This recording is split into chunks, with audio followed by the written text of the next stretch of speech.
Pizza time! Hey, hey, Wolfpack, we are back with another surprise tier list. And this time we're going back into the Marvel Universe with an underrated show, Spider-Man the New Animated Series. Alright, sorry, making sure everything works, making sure everything's operational. Alright, seems to be it. Yep, we're back in Marvel, once again talking about Spider-Man. I did a tier list on Spectacular Spider-Man, so I decided to finally do another Spider-Man show, one that was mercifully shorter, the new animated series, starring Neil Patrick Harris as the Webhead. Yes, there was a point in time where Neil Patrick Harris played Spider-Man, and it was a pretty crazy show. If you don't know, this was a very short-lived cartoon on MTV. This was an attempt to make Spider-Man more adult. I believe it was connected to the Sam Raimi universe, set directly after the first Spider-Man movie, and in between Spider-Man 1 and 2. There are some continuity hiccups here and there, and some stuff that was completely retconned or non-existent in Raimi's follow-ups, but yeah, this was supposed to be set in Tobey Maguire's timeline. Hey, Snowstorm, you made it. Yeah, sorry, making sure my volume works. Alright, yeah, hey, Snowstorm. Holy cow, I remember watching Spider-Man, the new animated series. I used to watch it sometimes on Netflix years ago. The last time I watched it was when he saved Electro from drowning in the cement via a car. Yeah, that did happen. This show has been kind of off the air for a long time, and unlike the original animated series or Spectacular Spider-Man, it did not get as many reruns. Unfortunately, it was because the show did not quite know who it was for. They wanted to have it as a family picture at first, but it leaned more towards adults. They told a lot more edgy stories. There was blood, there was death, there was innuendo. There was a lot of serious themes and adult-oriented content in the show. However, it wasn't quite R-rated or too dark. I would say it was like Batman the Arkham Saga dark. This was, what if Spider-Man was in an Arkham-style story? There's a mature edge there, but some stuff that was clearly sanitized, pulled back, or played safe so kids could watch Spider-Man be cool without being scarred for life. The show was honestly pretty interesting. It is a early CGI animated show. The CGI looks slightly better than Beast Wars, but sometimes the facial animations were very weird. So, it's set in between Spider-Man 1 and 2 from the Sam Raimi timeline. It has kind of been retconned out of existence. Some stuff is now considered non-canon, and yeah, Spider-Man quits being Spider-Man at the end of this cartoon, leading into the Venom arc, which unfortunately did not happen, which I presume was why it was cancelled. But yeah, Spider-Man fights villains, he's trying to live his life, balancing out his social life with his hero life. With great power comes great responsibility, and it led to a lot of interesting adventures, interesting characters, and very different takes on the Spider-Man lore, which we will be judging. We're going to be ranking all of the iconic characters from the new animated series, from Spider-Man all the way to his villains, both original fan favorites and some new characters designed specifically for the TV show. This show is actually free on YouTube right now. That's how I watched it. Just like Spectacular Spider-Man, it lost the licensing rights, so you can go right on YouTube and watch it at any time. It is actually a pretty decent show. A bit darker and morbid compared to our usual Spider-Man stuff, but I would definitely say it was an interesting and breath of fresh air take on the Webhead.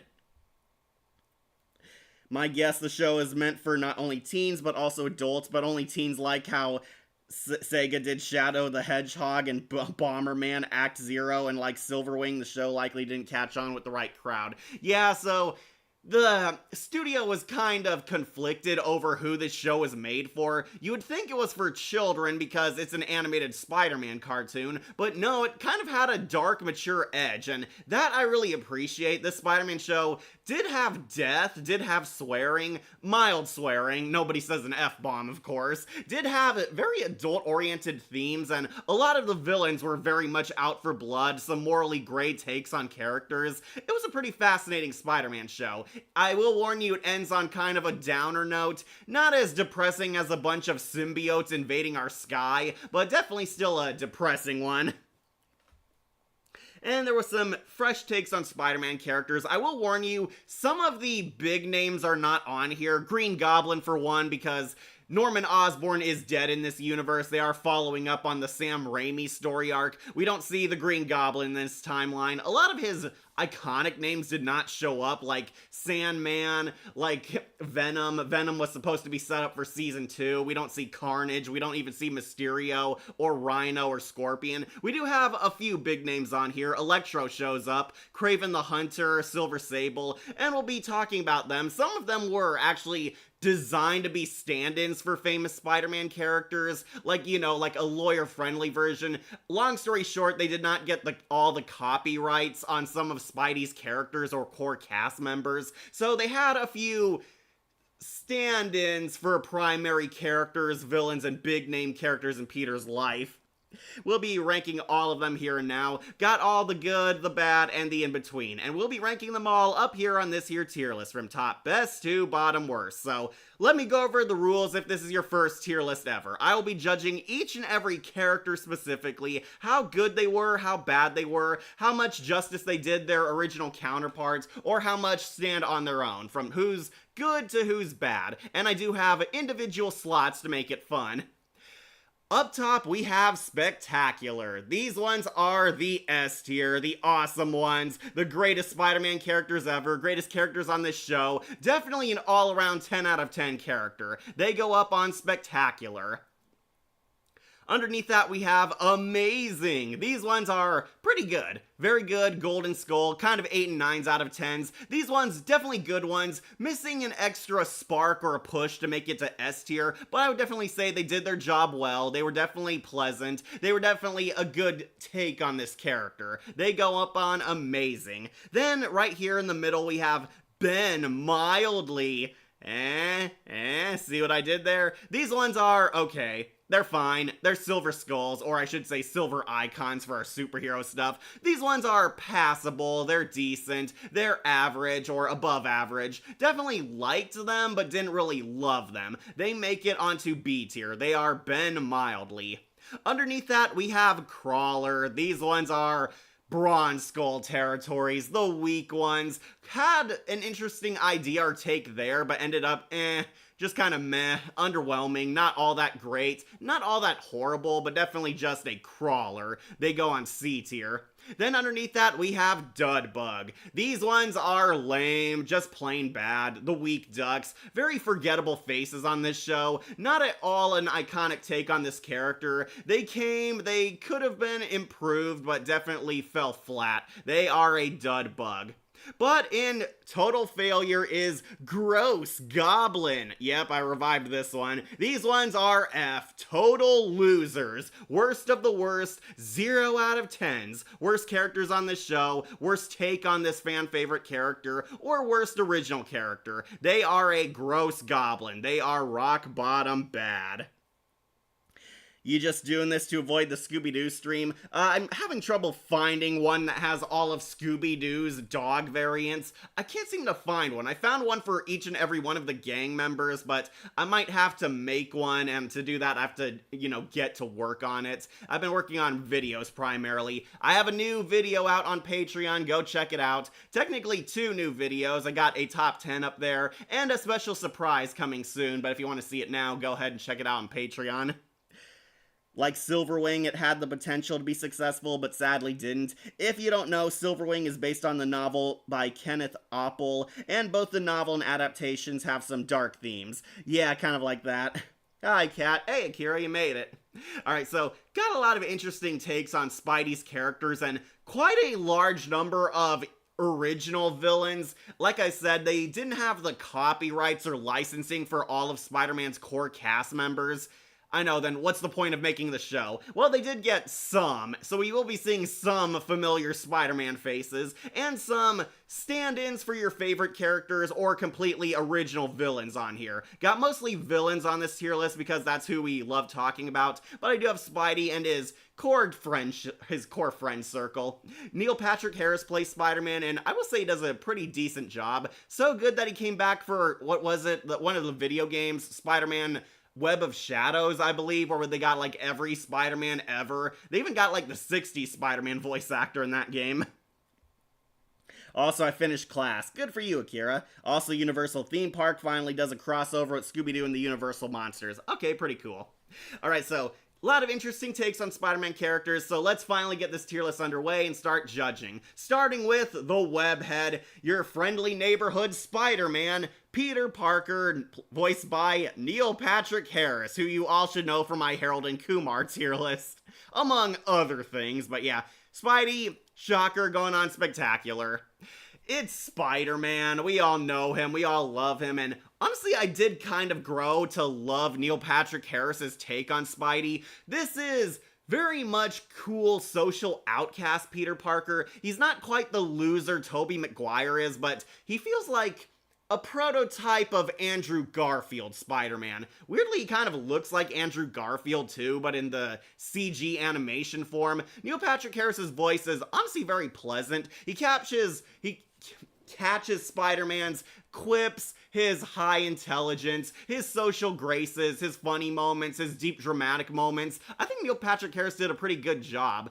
Apparently so good that he came back on Web of Shadows or whatever video game, along with all your fan favorite Spidey voice actors. And well, I did watch Miraculous 2 episode in April, like I hate Heart Fixer episode. Well, the show's gone downhill, Akira. Okay, so NPH's Spidey, I did really like him. He's cool, he's funny, very much Spider-Man. He feels like an accurate representation of Spider-Man. Honestly, a lot more badass and masculine than Tom Holland is. He's cool, he's calm, he's collected, has his dorky moments, has his badass moments, has his moments of making Spider-Man look cool. He feels like a blend of Tobey Maguire and Andrew Garfield Spider-Man. This Peter is not as pathetic as Tobey is. He gets a lot more backbone. We see he's actually kind of struggling with anger issues near the end of the season. Peter is wrapped in a love triangle with Mary Jane and Indy. We got those two girls down here. He's trying to decide basically who he wants to hook up with while trying to find himself. Peter is very much in the early career stages of being Spider-Man. The police think he's a menace. He's trying to do good. New York is completely split on him. Peter tries to be the hero, struggles morally, does the right thing eventually, wishes he could save people, even the villains, and eventually this leads to Peter cracking under the pressure near the end of the season and giving up on being Spider-Man. The show ends on a cliffhanger. I suspect they were going to lead into the symbiote arc. He was going to get Black Suit Spider-Man next season. I absolutely believe that was going to happen. But this was supposed to kind of lead into Sam Raimi's Spider-Man 2. If you don't know, Peter Parker quits being Spider-Man in the second movie. However, Sam Raimi went in a completely different direction, and the show was supposed to kind of be like a Clone Wars prequel, getting you hyped for it, and implying this is what happened. No, it didn't, and unfortunately did not get renewed for a second season. Made it on time, did I? Yeah, you made it on time, James. We're talking about Spidey. Oh, not to sound like Shattered Glass Sideswipe, but I understand most people don't like this Spider, but pity, I always like this take on the Spider-Man, and the show being canon despite some hiccups and issues. Yeah, it is a pretty fun show, Snowstorm. Yeah, Neil Patrick Harris would play Spider-Man again in other video games. Apparently he was in Shattered Memories. I believe it was also in Web of Shadows. Whichever one was the one where we got to play as multiple Spider-Men, and we got to see every voice actor of Spider-Man up to that time period. Like, we saw Neil Patrick Harris, we saw Barnes, we saw Josh Keaton, we saw even the 60s Spider-Man come back. Pretty much everyone who's played Spidey came back for that epic multiverse stuff. And Marinette's grandpa has now died. Oh, he died! Which is the miraculous version of Grandpa's glasses, and the villain is better than the Goosebumps old story Aunt Dahlia in the plot. Like, that episode broke me to tears. Oh, that's a shame. There's also something that the show also connects to the 2000s Daredevil movie. Yeah, Michael Clark Duncan's Kingpin is in here. We'll get to him soon, but yeah. Spidey, he's awesome. I really like Neil Patrick Harris's take. I know some did not like the direction they took him in, especially because Spider-Man does kind of quit, but I blame that more on the network screwing the show over. He was gonna come back as Spidey, we all know it. But yeah, Peter quits being Spider-Man because Indy almost dies. They keep it up in the air if she's dead or not. She lost conscious and she's in the hospital, but Peter blames himself for it happening and gives up on being Spider-Man. And I am calling it. This is going to lead to him getting the Venom suit. For a while, he was going to be Black Suit Spider-Man until he got his classic red and blue back. But for now, I do think he's pretty good. I like him. Neil Patrick Harris definitely having fun as Spidey. His voice really fits the character well. Personally, I prefer Barnes and Josh Keaton. They were much better voices for Spidey, but Patrick Harris does do a pretty decent job. Also, isn't Neil Patrick Harris played Nightwing in Batman Under the Red Hood? Yeah, he was in that too. It basically brought his Spider-Man charisma to Dick Grayson. But yeah, I do really like Patrick Harris's Spidey. This is pretty much an accurate depiction of Spider-Man. We all love him. He's endearing. He's the underdog hero we all root for. He kicks ass. He has his goofy moments, has his quips, has his rise to action, rise to hero moments, and he saves the day, including the bad guys, which is pretty much the baseline for Spidey. I'm going to put him on to Spectacular because he is an underrated webhead. Next, we'll bump off one of the villains. Let's do the big man, the Kingpin, played by, believe it or not, Michael Clarke Duncan. That name should sound familiar because Michael Clarke Duncan was also the Kingpin in Ben Affleck's Daredevil, meaning that Daredevil and Sam Raimi's Spider-Man share a same universe. And that is pretty awesome. And I love Michael Clarke Duncan as the Kingpin on the Ben Affleck movie, and you bet I love him on here too. He's going on to do Spectacular. And he was the toy maker in Doctor Who. That was a terrible special.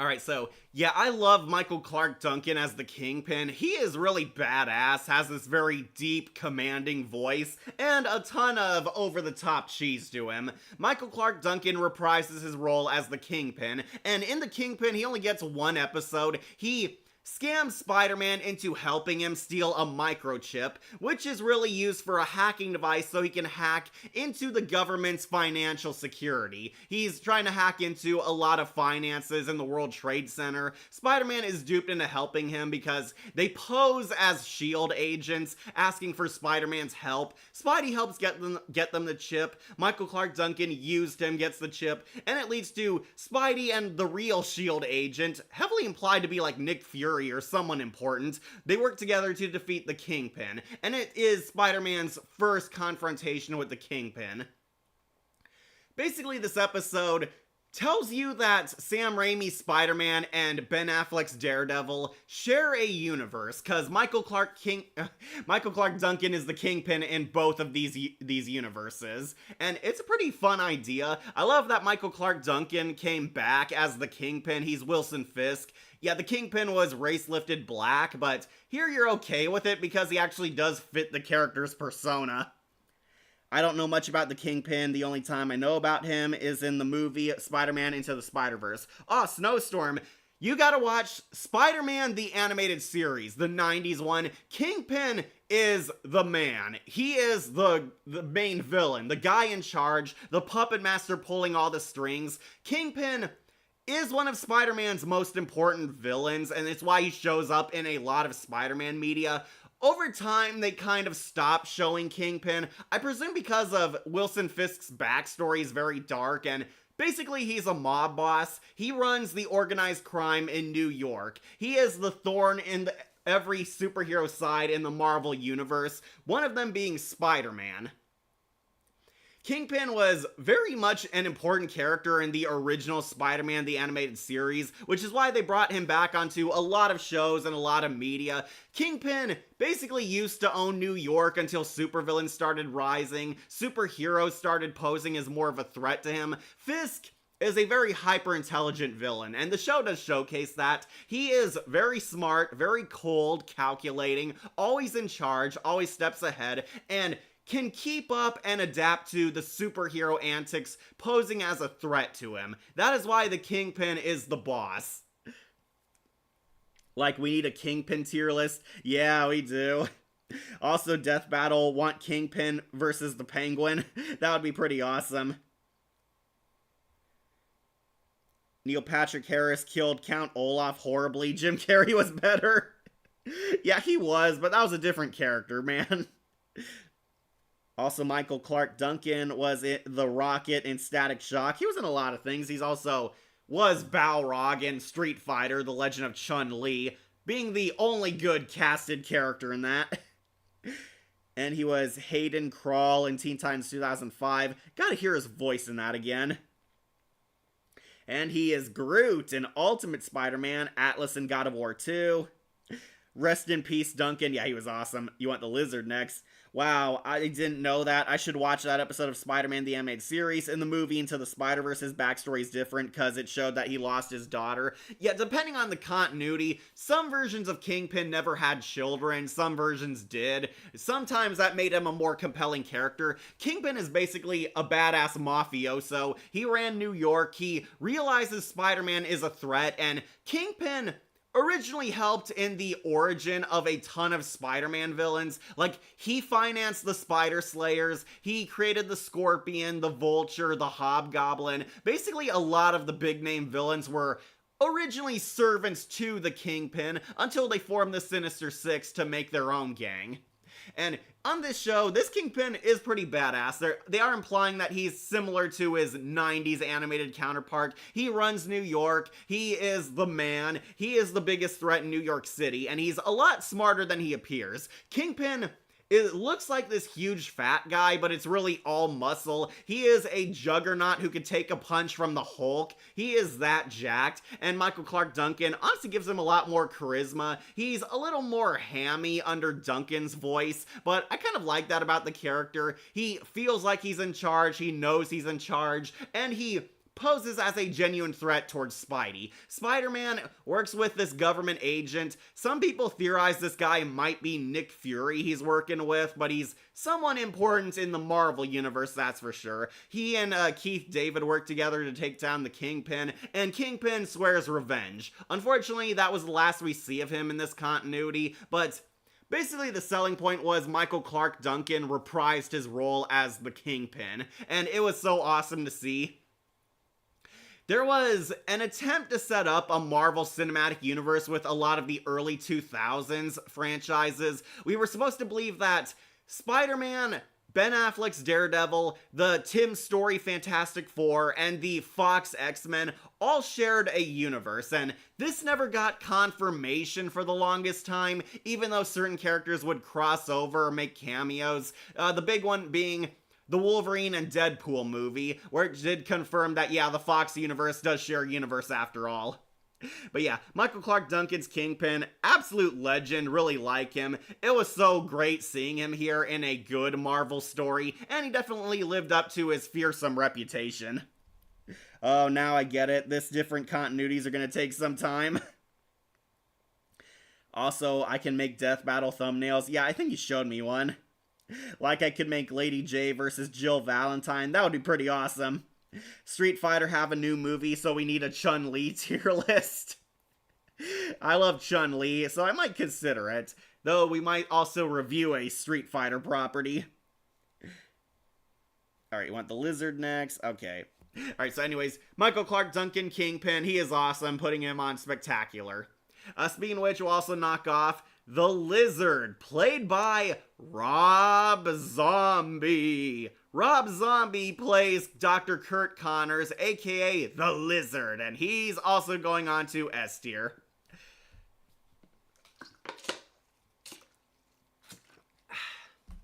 Alright, so this is Dr. Kurt Connors, mutated as the Lizard. We do see him as a human prior. He looks like his old comic book self, this miserable old bioengineering doctor. He works as a university professor at Peter's College because he worked that way in the Sam Raimi films too.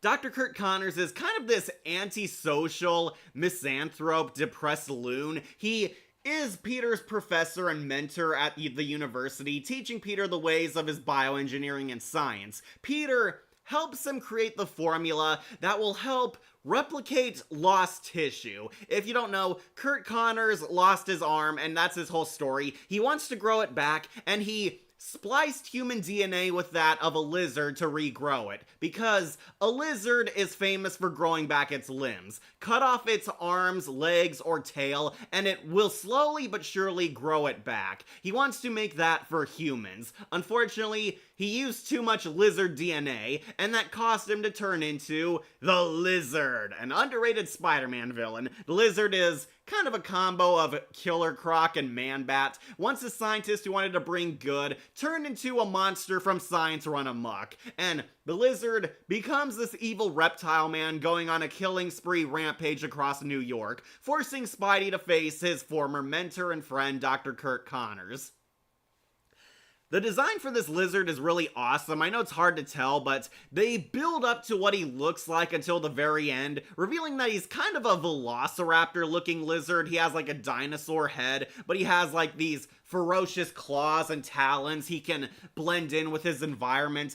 Rob Zombie actually voices the lizard, and I was actually surprised to hear his voice in this. I didn't know it was Rob Zombie at first. I never hear him like talk normally. Hearing him play like this depressed antisocial scientist was definitely a trip. However, there might be one thing that might polarize some viewers. Dr. Kurt Connors is supposed to be a tragic villain, but here they kind of imply that he literally loses his humanity, went full-blown dark side, lost himself to the lizard, and basically became everything he despised. Kurt Connors does not like people. He's very antisocial, very rude, very cynical, almost like looks down upon humanity as lesser animals. At one point, like, he calls out like a mugger who's like robbing a truck that, oh, it's so pathetic, he's such a weak animal fighting for scraps, kind of showing that he was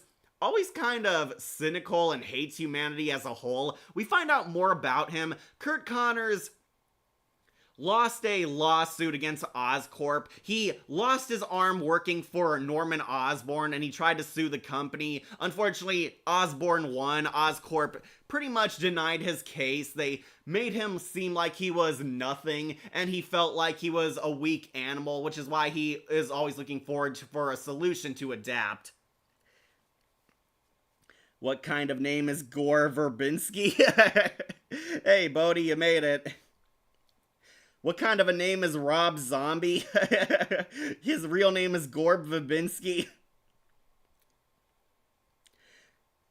Okay. Hi, Kat. Which Spider-Man are we looking at? Neil Patrick Harris, Batkid. This is Neil Patrick Harris Spider-Man. He's on S tier. This is his short-lived new animated series. It's on YouTube. I believe you can find all 13 episodes on YouTube. That's how I watched it. Talking about his animated show, because I was able to finish it. Yeah, Rob Zombie, if you don't know, he's a famous musician. He formed like a grunge rock band. Then he became an actor and a director. He guest starred on here because Rob Zombie is known for a lot of horror, and that's what they kind of go for with the Lizard. The Lizard is a classic scientist who wanted to bring good turned into a monster. We see him like slowly lose himself to the lizard side to the point where he doesn't even talk anymore. This is the type of lizard who's more animal than man, and I kind of grew to like that. I know I really love the hyper intelligent lizard, but Rob Zombie's wasn't that bad, and I think they kind of ran out of money to pay Rob Zombie because he just growls in the climax. He lost a lawsuit to Oscorp, is trying to sabotage their industry. Peter slowly but surely realizes his mentor, Kurt Connors, is actually the mysterious Lizard Man. Leading to a confrontation, Kurt Connors finds out that Oscorp has lost its CEO and there's a new one in charge, Harry. Yeah, Harry has inherited Oscorp because Norman is dead in this universe, and the Lizard kind of projects all his issues onto Harry. He goes there attempting to kill Harry Osborn, where Spider-Man saves him, and Harry's kind of going through a phase where he still hates Spider-Man at this point. He blames Spider-Man for killing his dad, the Green Goblin. Spidey and the Lizard fight. It's a really savage fight too. The Lizard loses his arm again, like Spider-Man shoves his claw into like a fan, like this big mega fan that slices it off, meaning that Kurt Connors is handicapped again. He eventually fights the Lizard until the Lizard falls off a building, presumably to his death, but they do one of those things where they keep it vague if the villain is really dead or not. They kind of like leave the door open if they want to bring him back, but Lizard is defeated, losing his humanity and kind of becoming everything he hated. And this was kind of my one issue with the character.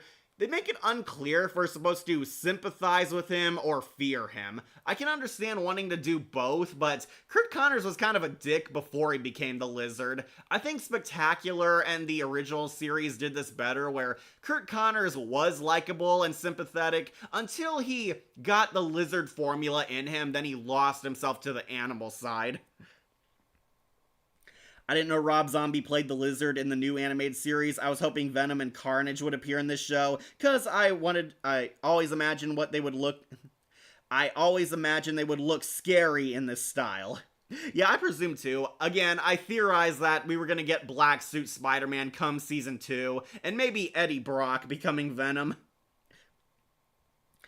Yeah, he played Cthulhu on Justice League, the 2000s cartoon, The Terror Beyond. Yeah, that was him. Like, why I wanted to see Mesogog versus the Lizard in Death Battle. That would be pretty awesome. The Lizard is what Mesogog in the Spider-Man universe. Yeah, kind of, but Kurt Connors kind of embraces being the Lizard in this cartoon, whereas Mesogog and Anton Mercer became two separate guys. Spider-Man, radioactive Spider-Man, hard rock solo. Also, hi Cat. Hey Saga. Unfortunately, I don't know much about the new animated series, so I'm gonna sit back. Oh, it's pretty good, Bodhi. Bodhi, if you're still listening, Black Cat is technically in this show. She's on this tier list, so hope you hop in to hear what I have to say about Black Cat. Clayface's trailer came out. Yeah, I saw it. It looked honestly fine. Looks like we're gonna get a horror movie Clayface. Sorry folks, we are holding off on that Clayface tier list until the new movie comes out. The Music Meister. Yeah, that was also NPH, but feels more horror than superhero. Yeah, that's what I think too. Clayface is going to go for an R-rated horror movie. Well, superhero horror movie. I'm hoping it's something like Darkman. Looks pretty intense, but gotta wait for that movie to come out to rank all the Clayfaces. I know Rob Zombie's songs, like in Twisted Metal 3 and 4. Yep, and even Rob Zombie played it in Twisted Metal 4 in the Dragula. Spider-Man, this is not spandex. Was not expecting you to cover this series. Spider-Man, the new animated series, is a dark, very underrated show. Sad it only had 13 episodes and a very depressing cliffhanger in the finale. Yeah, but don't worry, Shadow. We do know Neil Patrick Harris would show up again in one of the Spider-Man video games. Was it Shattered Dimensions or Web of Shadows? Like, one of them where they got, like, every Spider-Man voice actor ever. Most underrated Spider-Man show, I agree. Also, Neil Patrick Harris was a solid web slinger overall. Yep. Oh, it was Shattered Dimensions. Nice that he returned in Shattered Dimensions. Yeah, he did. Along with Barnes and Josh Keaton and even the guy from the 60s show. Yeah, Spider-Man and his amazing friends. Even that guy came back for a cameo. Are you going to talk about one show or the others too? Oh, we talked about Spectacular Spider-Man a while back. I might do a ranking on all the Spider-Man shows, but unfortunately I do have to watch some of the Disney ones, which were not very good. Yeah, that might take a while. And this is the one made by Mainframe Entertainment. Okay. Yeah, the CGI one. Like, finally got the picture of live-action Scooby and McKenna Grace as Daphne Blake now have red hair. Okay, cool. Oh my goodness, I didn't know Black Cat appeared in this show. She's one of my favorites aside from Venom and Carnage. Yeah, so got a lot to say on Black Cat's appearance in this show. It's a very different take on everybody's favorite femme fatale, but got a lot to say on her. It depends on which continuity, because Spider-Man and Black Cat are a thing, I think. Yeah, sometimes they hook up. Sometimes there's a huge age gap between them. Black Cat being a legal adult so we can make her hot for adult viewers. Speaking of Clayface, he was recently in a new episode of Bat Wheels. Oh, he was. Still haven't watched that show. Speaking of CGI, Iron Man Armored Adventures ranking, I have to watch that show. I never gave it a chance. I've been watching some Marvel stuff lately to do more Marvel tier lists. That show is still on my watch list.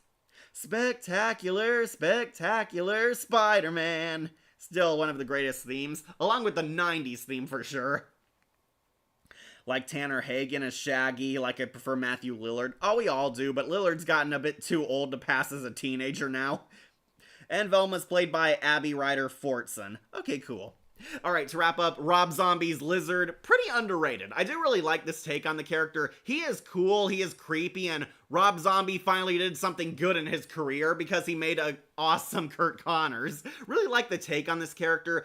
I was hoping he'd come back, but they keep it kind of vague if he's dead or not. He falls off a building and we see like a close-up of his eye. It's not confirmed if he's dead or he's still alive, but I was hoping he'd come back for a future episode. But his episode was pretty much one of the highlights of the series. Rob Zombie actually did good as Kurt Connors. He's going on spectacular. Nice to see Lizard in S, by the way. Very dark depiction of the character and voiced by Rob Zombie of all people. Yeah. Cassie Lang from Ant-Man played the new Velma. Let's hope she did a better job there than on Quantumania. Like I said, yeah, this Lizard, pretty awesome character. He might not be the #1 Lizard, but for the show, this was a fascinating take on this character. I'm going to put him on to spectacular. He is an apex predator. Alright, next we do have to bump off some of Peter's friends. Let's bump off Mary Jane Watson, MJ, who, yep, going on to S tier 2. I really liked MJ in this show. This might be my favorite design for Mary Jane. Spectacular Spider-Man still has the definitive Mary Jane to me, but this one was actually pretty interesting. This is Peter Parker's pseudo-love interest, Mary Jane Watson. Mary Jane is the will they, won't they friend of Peter Parker's. It's basically the main trio. Spider-Man only has 2 best friends, Harry Osborn and Mary Jane. And Peter has feelings for MJ, not sure if he wants to act on them or not sure if they're better off as friends. He did kind of break things up with her at the funeral of Norman Osborn in Spider-Man 1, but MJ is holding out hope, is still in love with him, and I really like this Mary Jane. She felt like an older version of Vanessa Marshall's Mary Jane. She is a college girl, she's very hot. Mary Jane is trying to be an actress. She needs support and friendship from her friends and is often there for them. For starters, Mary Jane is a lot more selfless in this cartoon, way more likable than Kirsten Dunst's take on her. Played by Lisa Loeb. Yep, that's her. Since it's called Scooby-Doo Origins in 2027. 5 out of 10 at best. Really? Heart take about Rob Zombie. His movies are 5 out of 10 at best. He should have stayed in music. Yeah, he should have. Gosh, did Rob Zombie make any movies that everybody loved? I think the closest to success was The Devil's Rejects. That's like the one Rob Zombie movie I've seen everybody praise. Mostly for that free bird scene and Captain Spaulding. Yeah, that guy was pretty awesome. Captain Spaulding was an underrated slasher, and the free bird scene was beautiful. But his other movies, not so good. Looking at you, Rob Zombie's Halloween, and The Munsters was also pretty bad. I did not really care for that. They use Eddie Munster as sequel bait. Also, Fred was played by Maxwell Jenkins, who played Ryan Griggs on NCIS New Orleans. Or New Orleans. I remember seeing Iron Man Armored Adventures on Netflix when I was little, as well as Fantastic Four, the one by Saban Entertainment, Silver Surfer, Avengers, Earth's Mightiest Heroes, awesome cartoon, and Iron Man. Yeah, Lisa Loeb plays MJ. Again, another very underrated version of the character. Not ashamed to say she's up there with 90s' spectacular MJ as one of the best. Yeah, really like her. Like her design. This MJ was a lot more flirty, a lot more cool, confident. She is very much the nice, popular girl, kind of Peter Parker's Daphne Blake. Loved her design, too. They made MJ look hotter than she normally does. They did not use a lot of the celebrities from the Raimi movies as likeness, presumably because they didn't want to have to pay them. But yeah, this MJ, really likable. MJ is, once again, kind of a damsel in distress, is a lot more useful, though, than she is when she's Kirsten Dunst. MJ often helps Spider-Man, sometimes punched out the villain herself if they were, at least on her level. She, punched out a crazy girl who took her hostage. MJ was really cool. She loves Peter, is not sure how she feels about him. She wants to be with Peter or wants to be with Spider-Man, may just stay as friends.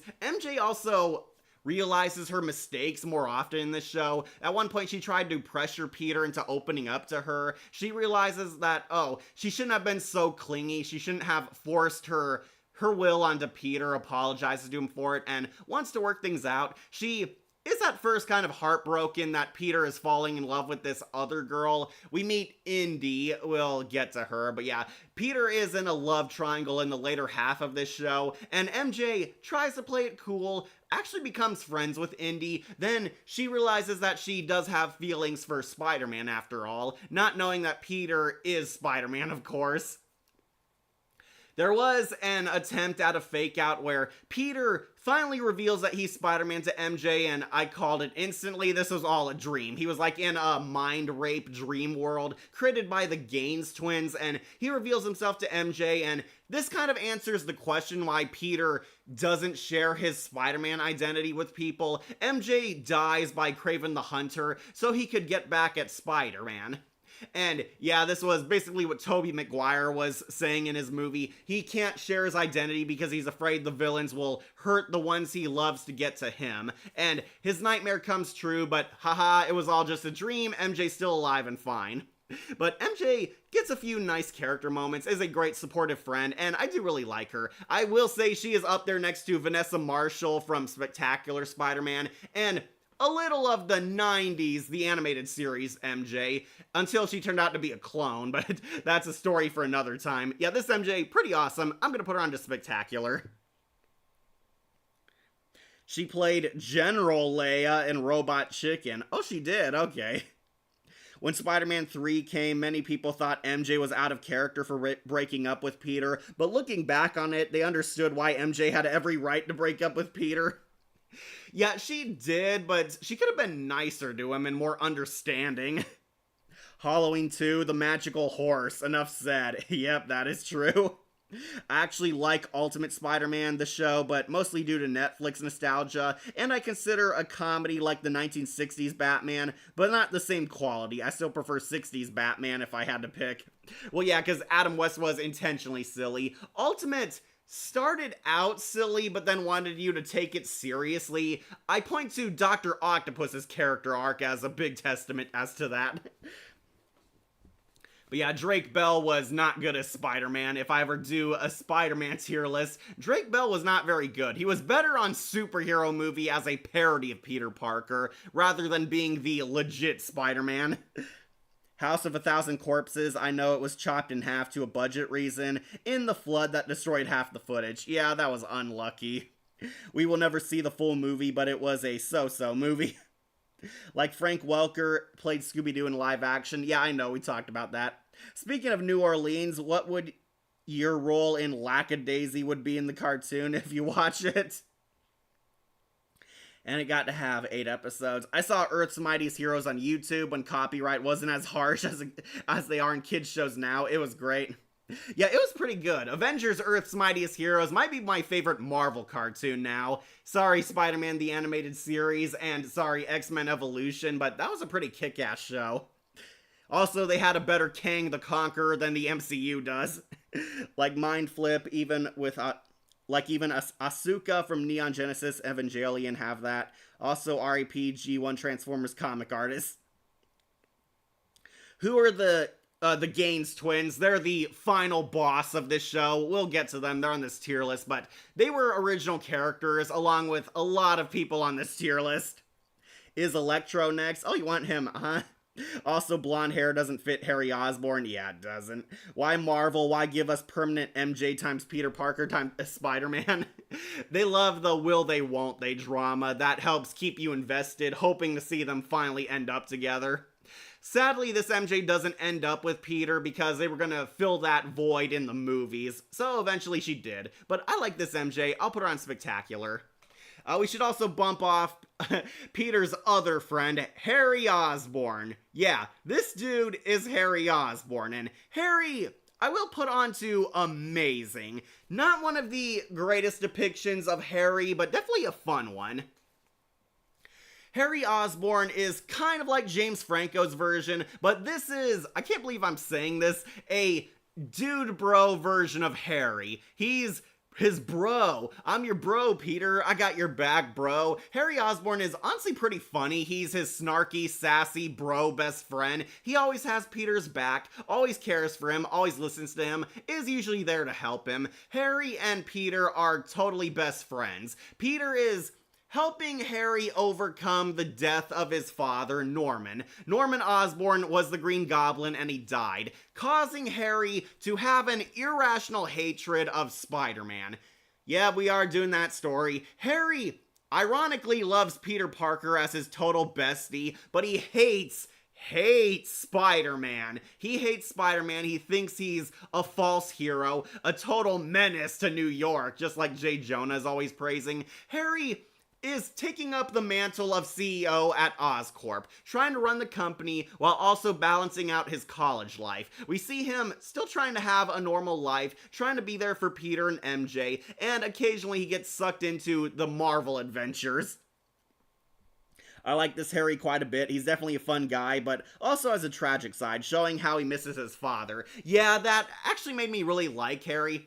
Much more likable than James Arnold Taylor's Harry Osborn, that's for sure. Harry doesn't know who he is, he's going through anger issues, and is very much hating Spider-Man. He's not sure if he wants to see Spider-Man as a villain, wants to see like his father back, trying to be like his dad, raising his company. Harry is going through some things, but unfortunately, the show kind of meanders on them. I was kind of hoping we'd see Harry slowly evolve into the Hobgoblin like he does in the Sam Raimi movie. Unfortunately, because that doesn't happen yet until the third film, they really slow his character development. Harry is kind of walking the line of good and evil, and it's pretty interesting. I like seeing him and Peter as total best friends.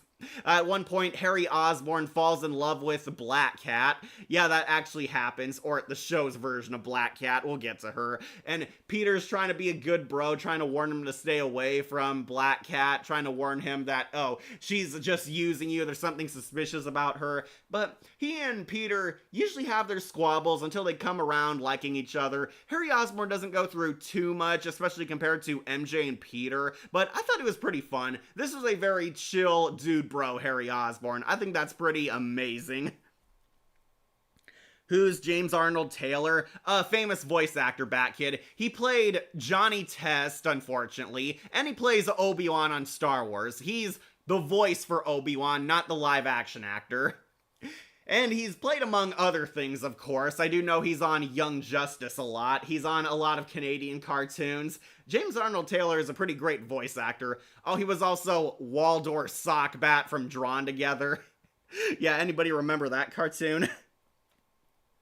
Also, why is Harry blonde if he's a brunette in the movies? Yeah, that didn't make sense. I found out it was due to the animators not wanting to pay the celebrities' likeness licenses.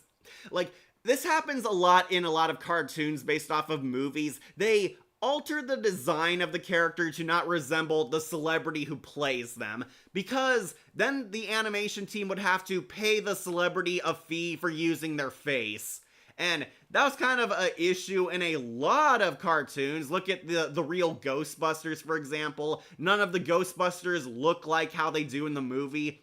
Spider-Man suffered the same thing. They couldn't look like their movie versions because they didn't want to pay the celebrity for their likeness. So we got weird design choices like blonde Harry Osborn here, and a lot more sultry MJ here. If you don't know, Spider-Man kind of looks more like Andrew Garfield than he does Tobey Maguire in this cartoon. The new Goblin, God, that was lame. Yeah, I know. I wanted the full Hobgoblin suit. Give me the silly orange and yellow suit, have him cackling evilly, wear an alternate version of the Power Ranger armor. That would have been so awesome. But no, they made him look so generic as the new Goblin. Like FBI Agent Mosley, like he's played by Keith David. Yeah, that was his name. I stopped because there aren't any episodes left. Lewis Fiction is continuing the series, just like with Spectacular Spider-Man. Okay, good. I want to see a continuation. It's been decades for some and a lifetime for others. For me, it's been since I was 13. Dang. Yeah, I like this Harry quite a bit. Alright. Why not the parent companies pay them? They are rich enough. Well, corporate greed, Batkid. Corporate greed. Also, we get Injustice 3 as they confirmed it. Yeah, I can't wait to see who made the roster. I'm calling it. Roger Craig Smith is going to be Batman. That has to happen. Without Kevin Conroy, Roger Craig Smith is the only half-decent replacement. Can't wait to see my girl Catwoman come back, but I also want to see Zatanna. Zatanna was awesome. Want to see Star Sapphire. She's the last Lantern villain we haven't had yet. Like, we had Sinestro, then we had Atrocitus. We have to have Star Sapphire. She has to be in that game. I want to see John Constantine in Injustice 3. That would be pretty awesome. I'm sure Matt Ryan would definitely come back. And I want to see a DLC of The Crow. I want to see Brendan Lee's The Crow as a playable character in Injustice 3. That would be totally wicked. What's your thoughts on the new Black Harry and new Black Norman Osborn? They made Norman Osborn weirdly look like Barack Obama. That kind of sends a bad message to me, since Norman Osborn is one of the most evil men in Marvel. In the Friendly Neighborhood Spider-Man Disney Plus show. Oh yeah, that one. I do not like Black Harry Osborn. They made him look like he's a woman. It's very weird and unsettling. And Norman Osborn looks like Barack Obama in that cartoon. It is just so distracting. Tim Mosby is an FBI agent. Okay. FBI, CIA, government, you're all the same to us. Alright, anyways, Harry Osborn, pretty amazing. I like him. Not my definitive Harry, but he was pretty charming and likable, and I do love his friendship with MJ and Peter. Would have loved to see him become the full Hobgoblin, but that was for Sam Raimi to decide. I'll put him on to amazing.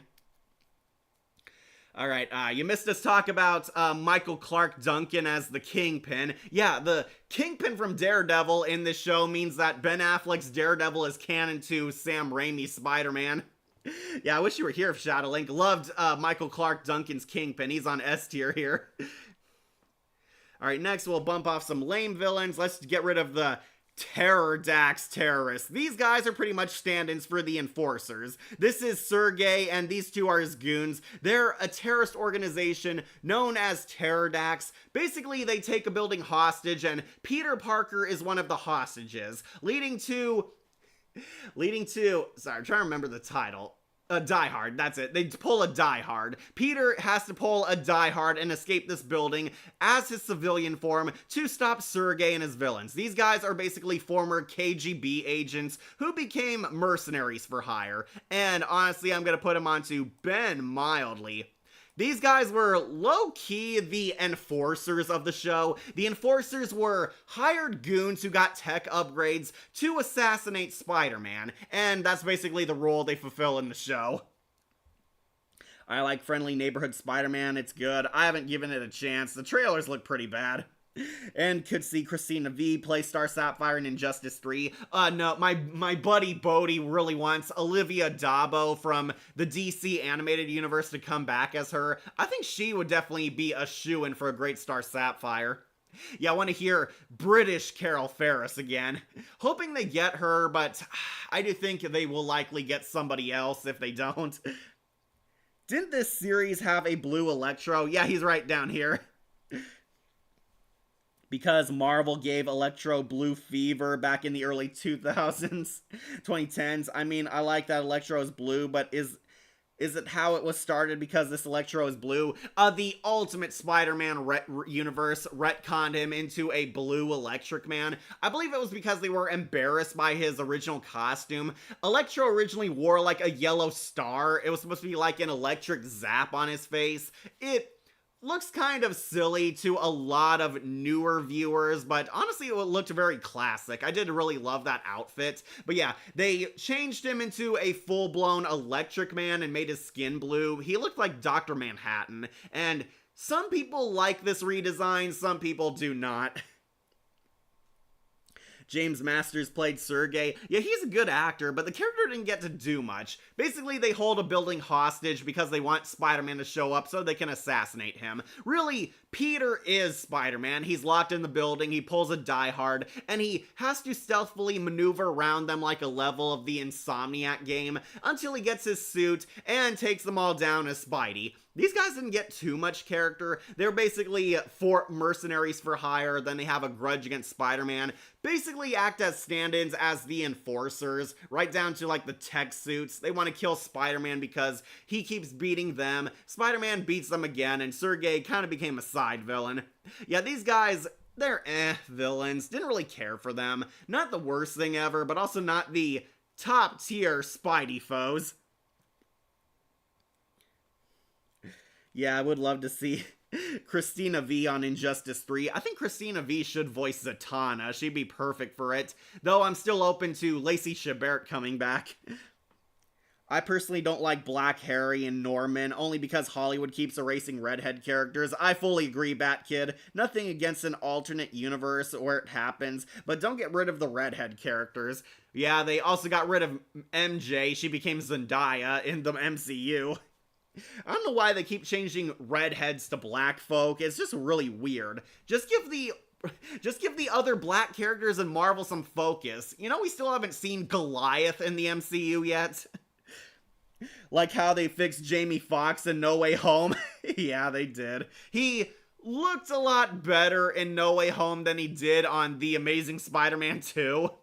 It was just distracting because he looks like Dr. Manhattan. It's very weird. You do not look at this guy and think, oh yeah, Electro, the bigwig Spider-Man villain.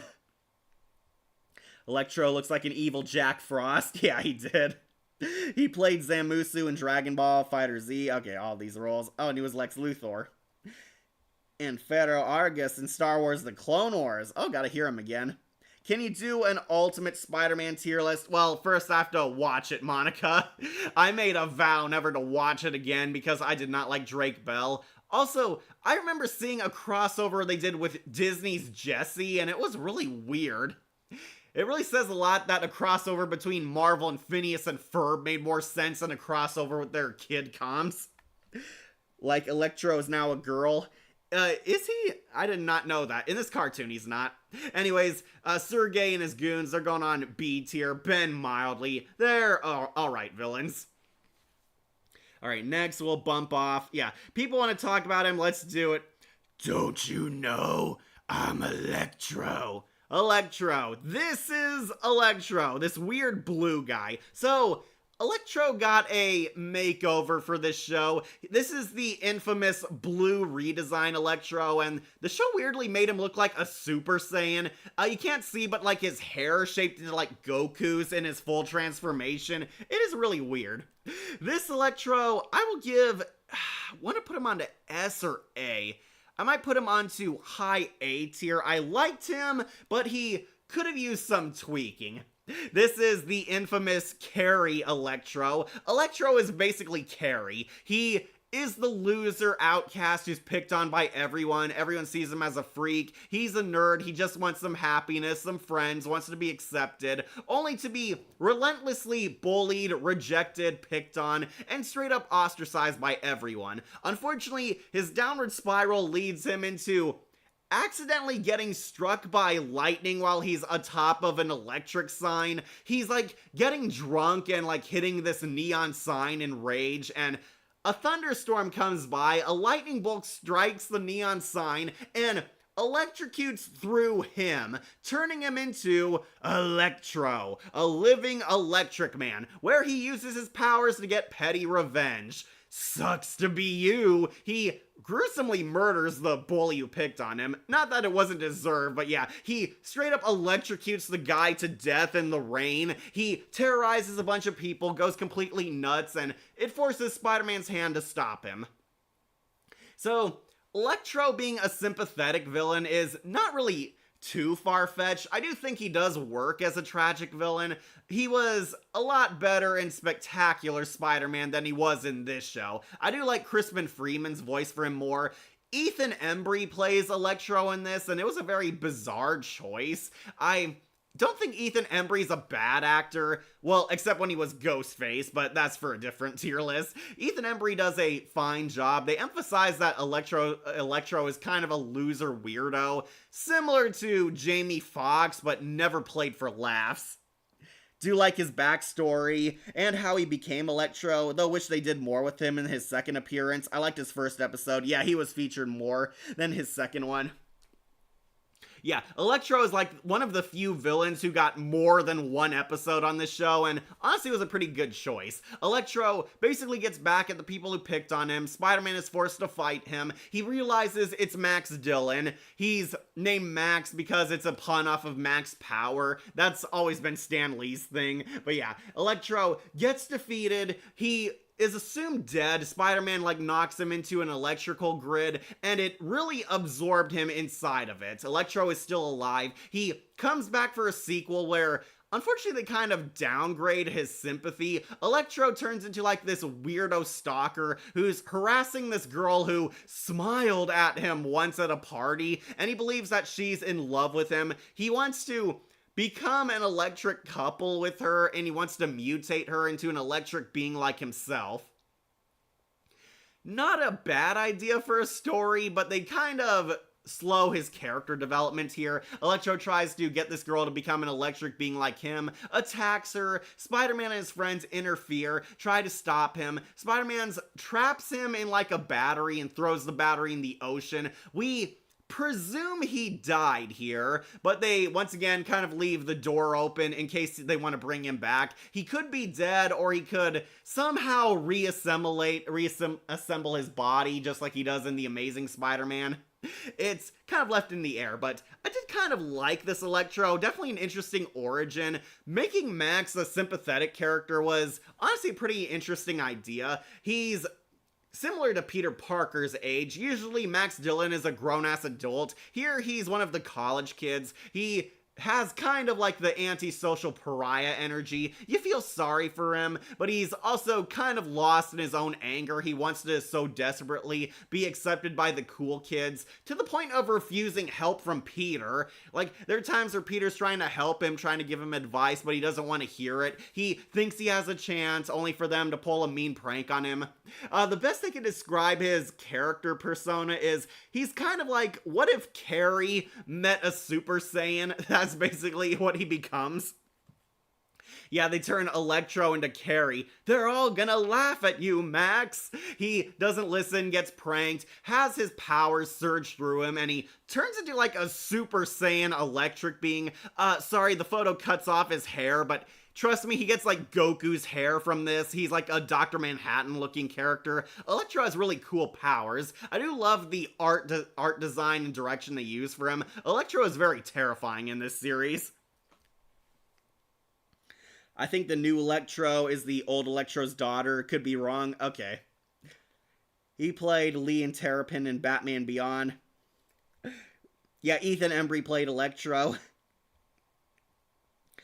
We did see Goliath. He was the old man who helped Ghost in Ant-Man and the Wasp. Very underwhelming. Oh, that was him?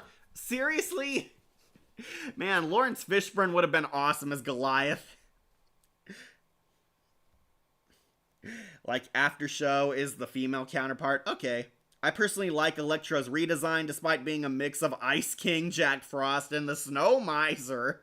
And the part with him being in a car where he almost drowned in the cement is a shock to me. Yeah, Electro gets abducted by the idiot bullies. They almost accidentally kill him here. Electro was blindfolded at the time, and he almost drowns in cement trying to break free. Spider-Man ends up saving him. Fortunately, this does not lead to a Jamie Foxx moment where he believes Spider-Man's his hero. At least Cletus Cassidy is a redhead. We still have him. If they made him black like Gary Norman, he'll look like Simon Phoenix from Demolition Man. Yeah, he would. Well, you didn't like Ronald McDonald Carnage from Venom 2? I think the new Electro is the old Electro's daughter. Could be wrong. All right. Read that one. Yeah, the first episode with him was much better. The second one, they kind of doubled down on making him more of a creeper Electro. Yeah, Electro became incel Electro in the second one.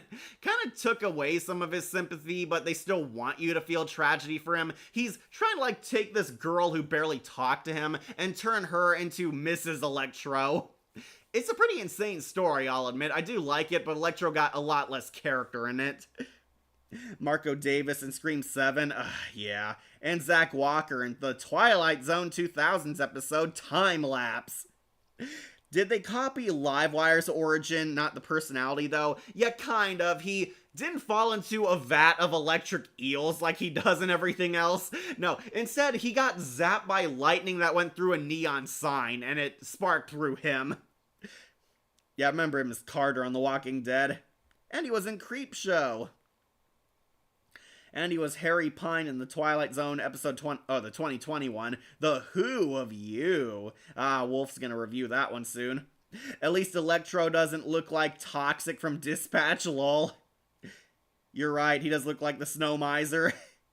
Was Electro always ice? Yeah, I'm not sure why. They used a lot too much blue on him. He looked more like a water being or an ice being than he did an electric being. I think they were trying to go for a Super Saiyan look, which is why he looked so weird. Like, his hair, like, spikes up on him all of a sudden. He got, like, living energy all around him. It was definitely an interesting design, but he didn't look like Electro was the problem. I do think this was a pretty interesting take on the character, though. He was pretty sympathetic. You do feel for him, you do like him, you hope Max gets better, but he just gets worse, kind of digging himself deeper in his insanity because of the rejection he faced. You want Spider-Man to save him. They keep it vague if he's truly dead or not, but Spider-Man ultimately has to stop him. Max was basically someone who went from a victim to a victimizer, which was a pretty deep and compelling story. Made you actually feel for Electro when normally he is a straight up evil guy. But here, I liked him. I'll put him on to amazing. Definitely a fun take on Electro, but not one of my favorite takes on him. I do kind of prefer Spectacular's Electro a bit more.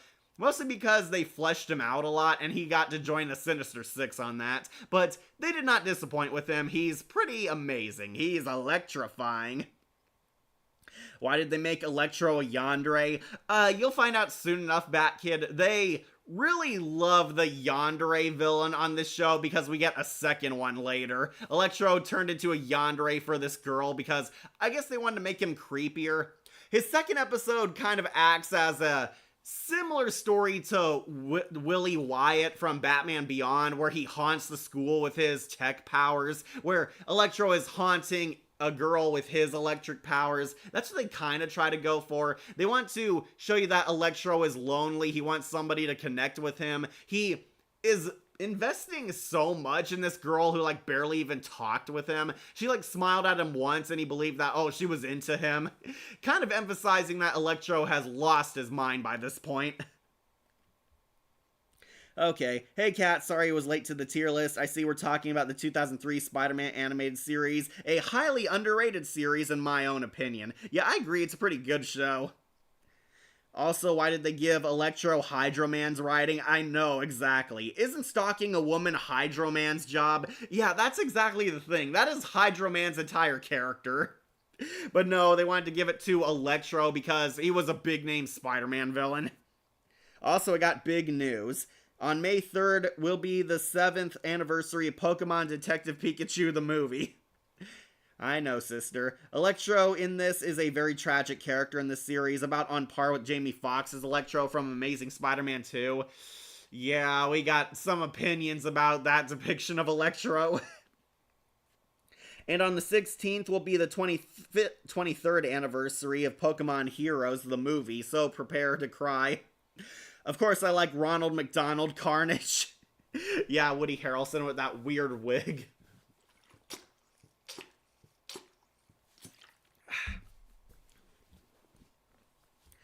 Now, Catwoman in the Lego Batman, the new game, gives her 15 costumes. Yeah, I saw Arkham City made it on there, so you know I'm gonna get that costume. Like, why blue? Like, this should be Hydro Man, not Electro. I guess it was harder to animate water effects over the electric effects. Yeah, some interpretations, even some video games have Electro Blue. So, I brought this up earlier, but if you weren't here, Ultimate Spider-Man tried to change Electro's design because they thought his old outfit was too goofy. So they made him a blue electricity man, similar to Dr. Manhattan, because I guess they wanted you to take him seriously or they thought it looked cooler. Yeah, Jamie Foxx was also a blue Electro. They started, like, drifting away from his weird, Zap mask, the weird electric head he has. I honestly really like that design, though. I remember seeing it on Spider-Man the Animated Series, and Spectacular actually made that design work. It looked really cool, mostly because he was made of electricity. I guess Marvel was kind of ashamed of that design because it looked too campy. It was from the old era of Spider-Man, and they wanted to make him look more like a serious, menacing villain, and this cartoon was the first to use the blue design. Some people like it, some people really, really hate it. I'm kind of in between. I like it in some designs, like the Jamie Foxx design. Some I did not like this one where he looks like a weird ice villain. Mostly because he doesn't look like Electro. I was never a real fan of this series. I only watched one episode with the fangirl who became obsessed with Spider-Man because she was Tara Strong. Yeah, she's in this. Yet again, Monica Savage Bear. Rob Paulson also voiced Donnie in TMNT 2012, who also had a crush on April. Yeah, but he wasn't creepy about it to villain degrees. Like, so cool. Tomorrow's the 10-year anniversary of the Loud House. Like, Black Cat is a cool Marvel waifu. Yep, she is. I hoped they would have made Electro sympathetic instead of being given Hydro Man's writing, cause it doesn't fit him. It doesn't. Pokemon movie ranking next. I have to rewatch some movies. I kind of stopped watching them after the Lucario movie because I felt like I was getting too old for Pokemon. Tell me, Tails doll. If you could choose the actor who became Batman who already has the Bat family, who would you pick? Okay, definitely Bruce Greenwood. I really liked his Batman. Or Diedrich Bader, because we actually see him interacting with the Bat family. Also, why Electro look naked? Again, they kind of went for a Dr. Manhattan look. He is so electric that he can't even wear clothes. Like, why not make electricity clothes? Because the animators thought it looked better. I remember before Electro's makeover, they did treat him as a joke. Yeah, they kind of did. I would honestly mention that Spider-Man the Animated Series made Electro cool again because he was a relative of the Red Skull. He actually brought the Red Skull back from the dead, or alternate dimension, and he became like a huge Sinister Six villain.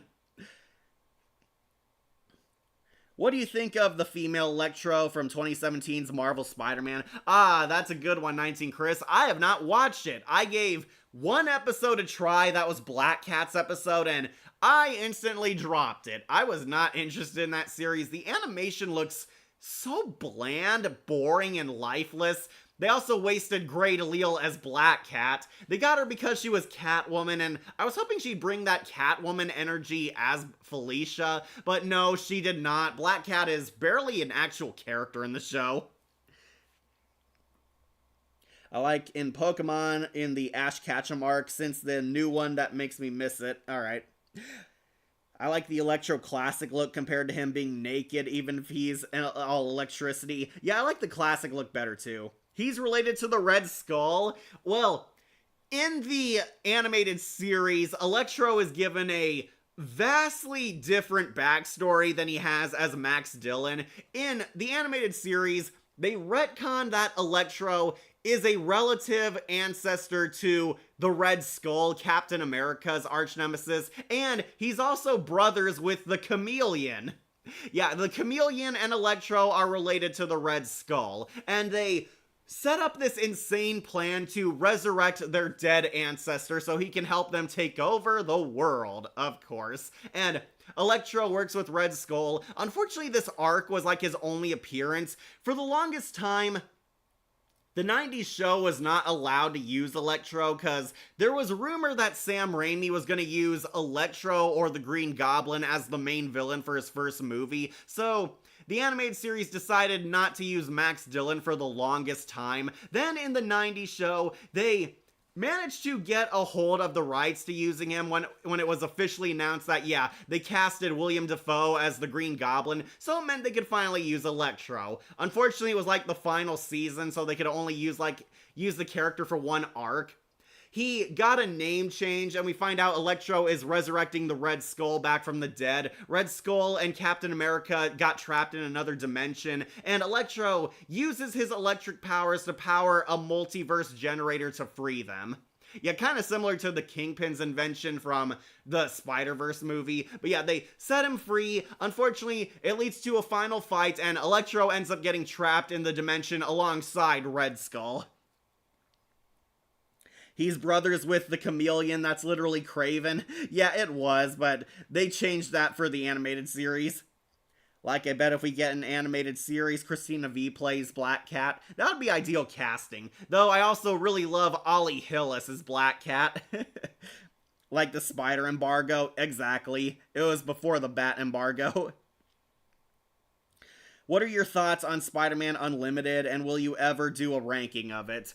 Okay, so I tried getting into Spider-Man Unlimited, but the show's design and the story were really weird. This was Spider-Man in an alternate universe where the High Evolutionary took over the world, and Green Goblin's now an anti-hero in this world. I tried watching it, but I did not follow the story. I was way too young to really get into it. I never really went back into it. Now I haven't watched the show. I did learn about it through the dark finale where the Venom symbiotes take over the sky, and that was where the show ended. Honestly, I just haven't watched the show all the way through. So they swapped Electro with Kraven, who's the Chameleon's brother in the comics. Yeah, they did. They did. Why can't they have Red Skull be a generational name? The organic Electro will pass the name down to a descendant to descendant. Because that makes too much sense, Monica. Like why it feels like Spider-Man 2099 design.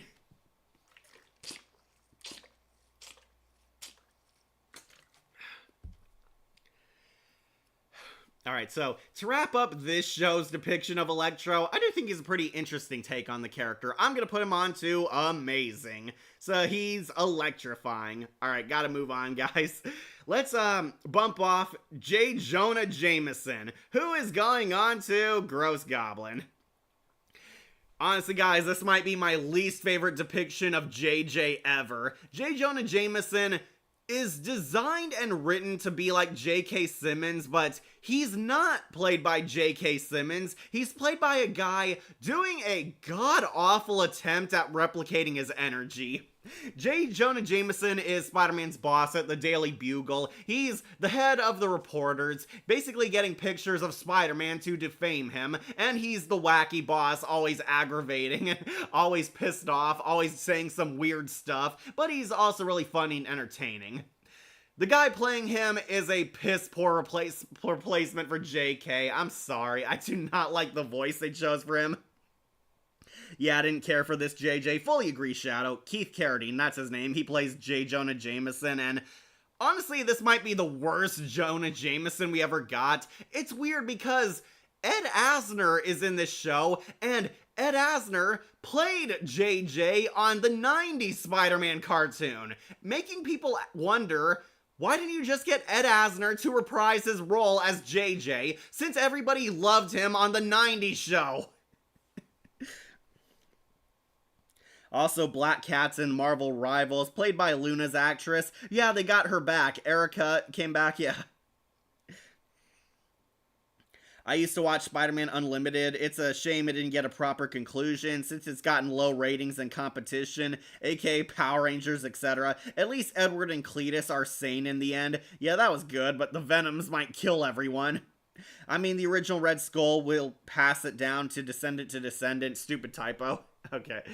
Yeah, alright, long story short, did not care about this J. Jonah Jameson. He comes in, basically tries to fill the role that J.K. Simmons is acting, but does it very poorly. Honestly, might be the worst JJ we ever got. We'll see if Disney somehow tops that, but he's going on to Gross Goblin, easily one of the weakest performances on the show.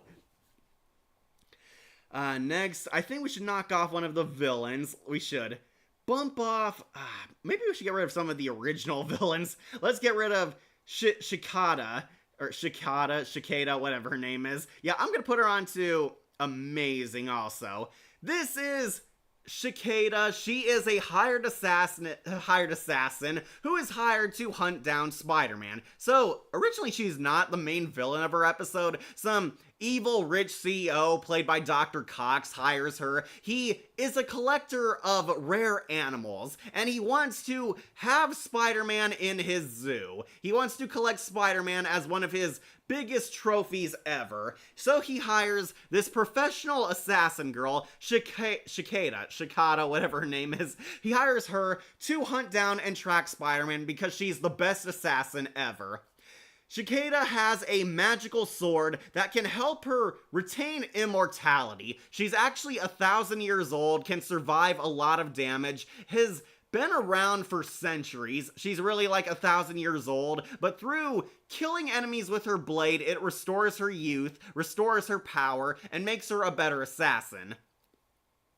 She is kind of like a Ra's al Ghul or a Talia al Ghul stand-in. It's kind of bizarre. She's a magical character, but she's hired to hunt down Spider-Man. At first, Spider-Man proves to be a very deadly opponent to her, but she realizes that Spider-Man is a good guy and realizes that she wants to duel the Webhead honorably. She fights for more than money by this point. She betrays Dr. Cox, kills and beheads him. Really hardcore death scene. Yeah, she full-on kills people. We see her cut off limbs, slash off a guy's head, clean off his head. She at first takes the money, but then rejects it because she wants to duel Spider-Man for honor instead of business. And she almost kills Mary Jane, takes her hostage, tries to demand that Spider-Man fight her to the death. Spidey is resistant to her at first. She heals like her wounds from absorbing like the moon's rays into her blade. Really trippy stuff. She is actually like an 1,000-year-old lady who has lived for centuries, which is why she gained her skills as a pro assassin. Are you sure he's the worst, Triple J? Because there is a Jonah from the god-awful 2017 Spider-Man series. That I'll believe. Basically like Lady Shiva. Yep. This was a pretty good one-off villain. She duels Spider-Man. Spider-Man reluctantly duels her, and he doesn't technically kill her, but he didn't really, but he kind of did. He fights her, breaks her magical katana blade, and that broke the magic, causing her to rapidly disintegrate into nothing. She dissolves into green energy. Spider-Man breaks her sword, and she's gone for good. Her reign of terror in New York is over.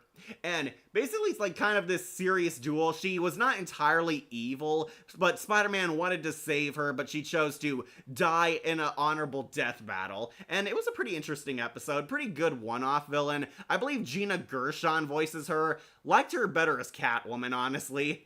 And she should have voiced Black Cat on this show, but yeah, she is basically a one-off villain fighting Spider-Man, and the first to be like a morally gray antagonist, which was pretty interesting. I'll put her on to amazing. Unfortunately, she doesn't make it onto S tier because she didn't live past her debut.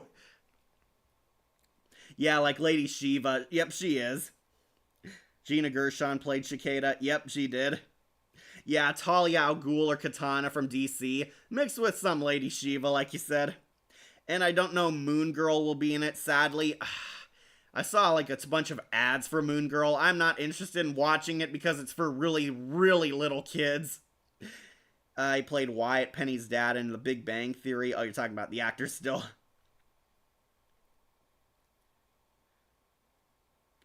I'm hoping either War Machine or Ghost Rider will be on Marvel Rivals. I want to see Wasp and the She-Hulk. Mostly because they're my Marvel waifus, but I think Wasp would be really cool. Wouldn't it be fun kind of shrinking and growing like that? And they need to get Colleen O'Shaughnessy back as Janet Van Dyne. She would be killer. Also, it would be nice to see She-Hulk in it so we could get an actual likable She-Hulk from Marvel again. And I don't know, Moon Girl. I don't want to see Moon Girl in Marvel Rivals. She's not cut out for that. Sorry, catch up on comments. Oh, she was also Laura in the Twilight Zone 80s episode. Time and Teresa Golowitz on The Witch on Doom and Dark Ages. Didn't watch those. The Spider-Man 2017 series that I held a grudge against. I watched one episode of that show, then basically turned it off. I was not into it. It's comics, they never make sense. I imagine comic writers use when they make excuses for bad writing, cough, making Nightwing cheat, and excusing the character who essayed him on Tarantula by saying it wasn't, cough. Don't forget Mary Jane's other boyfriend, Paul. Everybody's favorite. Piggy Green on Disney's Little Mermaid 2018. Ugh. At least in Spider-Man 97 and Spectacular, Jonah's more humanized and a decent person sometimes. Yeah, he was much better on the other shows, cause there J. Jonah was an actual character. Here he's kind of a cameo to remind you that this is taking place in the Tobey Maguire series. They get a lot away with showing death and some dark stuff in this series. I miss the 2000s. Yeah, me too. We need dark cartoons again. Remember Tarantulas or Mr. Swarm? I only know them from Spider Force toy line.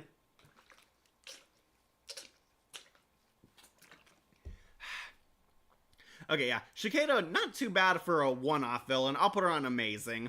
Alright, let's get this tier list rolling. Next, I'll bump off...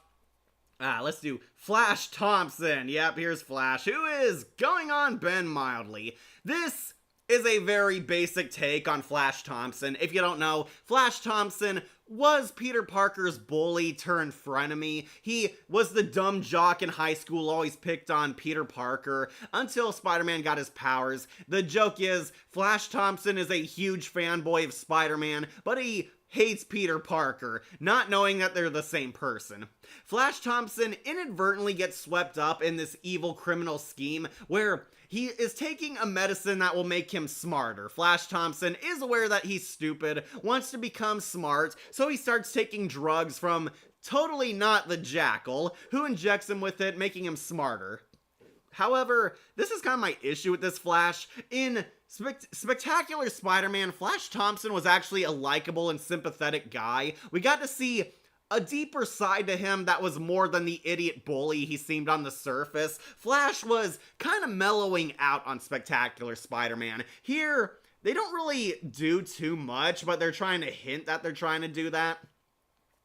Like, they want Flash to redeem himself, become nicer, become friends with Peter Parker. He starts showing signs of a softer side, but in the same episode, he also kind of betrays Peter Parker by willingly leading him into a trap for Dr. Zellner. They need a new test subject to test the smart formula on, but they need someone who's actually smart. So he tries to dupe Peter into coming in, which is kind of cold even for Flash, but it's implied the drugs are infecting him really badly. Flash is kind of caught in this morally gray area. He doesn't want to be bad and help these guys, but he has to, otherwise he's going to die because the formula is actually melting his brain, because it's not stable enough. Dr. Zellner is testing this unstable concoction to help make a bunch of idiot brutes into smart guys. Flash betrays Spider-Man, but then actually turns good near the end. He helps break Spider-Man free, helps him take down totally not the Jackal. They work together, and Peter actually saves his life, and he acts like, oh no, Spider-Man's the real hero, not you, Peter. Spider-Man actually saved me, and he goes back to his old self. They hint that there's more to Flash than meets the eye. We see good parts of him. We see him double down on bad parts of him. It would have been interesting to see more of him, but this is a very basic take on Flash Thompson. This is the ultimate generic Flash Thompson. He's a bully, but he has some things going on in his life, making him seem like he could redeem and become good, but we're not going to follow up on it because the show got canceled. Yeah, I'm going to put him on to Ben mildly. Why am I starting to think Flash could have been Venom in this series? Yeah, that would have been awesome, especially because they set him up before Eddie Brock. Yeah, I prefer Spectacular Spidey Flash over this version. Yeah, he was actually a character there. They promoted Flash to one of the main characters in Spectacular. That was how good the writing for him was. The worst part about Tarantula DC is that the character who had the title before her was an actual hero. They possibly ruined his legacy. Yeah, based on what she did. Oh, that's right. Devon Sawa plays Flash Thompson. Yeah, Devon Sawa, the stupid stoner from Idle Hands and Casper the Friendly Ghost. It's kind of funny seeing him on this. Yeah, Devon Sawa almost made a career comeback back in the early 2000s. I want to see Tigra, yeah, She-Hulk, Silver Sable, awesome, Necroco from Magical Girl Venom, Swarm, Firestar, and Blue Marvel. Not sure if Firestar will make it. I'm not against her being a part of it, but she might not be as huge as she used to be. Might get the whole Fantastic Four. Alright. Yeah, I also want to see Wasp. Wasp would be really cool. I want to see She-Hulk because she's the #1 Marvel waifu, but we'd also get a good She-Hulk apology after that MCU show failure she had. Played young Moriarty. Okay, more roles. Most of these I have not heard of. Yeah, I know he's Casper from the 90s Casper movie. Not a fan of Flash being Venom, by the way. Really, Monica, you aren't? I know he became Agent Venom briefly. I'm not against Flash getting a redemption arc, but here, the show kind of ended abruptly before he started showing a good side. I'm going to put him onto Ben mildly. Like, I want to see Christina V play Firestar. She would be pretty awesome if she's in Marvel Rivals. They should have got Christina V as Black Cat since she did a lot of cosplays. Oh yeah, he's also Alex Browning. I think you mean Final Destination 1. He was not in the 5th one, unless you count the archive footage. Flash Thompson becomes Agent Venom in Ultimate Spider-Man, where, unlike Eddie, Flash didn't pose as a threat to Spider-Man. Whatever happened to Firestar? I've only seen her in Amazing Spider-Man and Superhero Squad. Well, Firestar is not an official Marvel character. She was created for the Amazing Spider-Man show, but was so popular there that they integrated her into the comics, kind of like Harley Quinn. Unfortunately, because Amazing Spider-Man and his friends are not on anymore, some people kind of forgot about the character and she faded away into obscurity. It didn't help that the Human Torch was also a flying fire character, so they started using Johnny Storm a lot more than her. Kind of felt redundant to have a character with the same powers. Also before Agent Venom. Also bring back Scott Cleverton to play Carnage, Cletus Cassidy Marvel. He was the best Carnage aside from Woody Harrelson. I heard some people wanted Matthew Lillard and Jim Carrey as Carnage too. And Carnage should be in Marvel Rivals. He should, especially because Venom's in it. I can see them making Venom into a Carnage skin. Not sure if Cletus Cassidy will fully appear, though. Though, there will be definitely more characters in there. Like we have Starfire versus Firestar debate. Oh, Starfire will definitely win. Anyways, Flash Thompson going on Ben mildly. Now let's get rid of our last civilian character, Indy. Who's Indy? This girl is Indy. Indy is another stand-in character. She is a composite character of Betty Brant because she's a rising young journalist, but also Gwen Stacy because she's a Spider-Man love interest. Indy is this intern who works at a reporting company. She wants to be a world-famous journalist, and she becomes friends with Peter Parker because Peter Parker is also a rising journalist slash photographer. They work together, they bond, and they slowly fall in love. She and Peter were held hostage by the Not Enforcers when they invaded their building, and they became friends working together when they were trying to escape them. Then, Indy became kind of a reoccurring ally to Peter Parker, helping him solve cases, helping him form his identity, helping him build bridges with his friends, helping him better himself as a person, and Peter kind of brought out a softer side in her.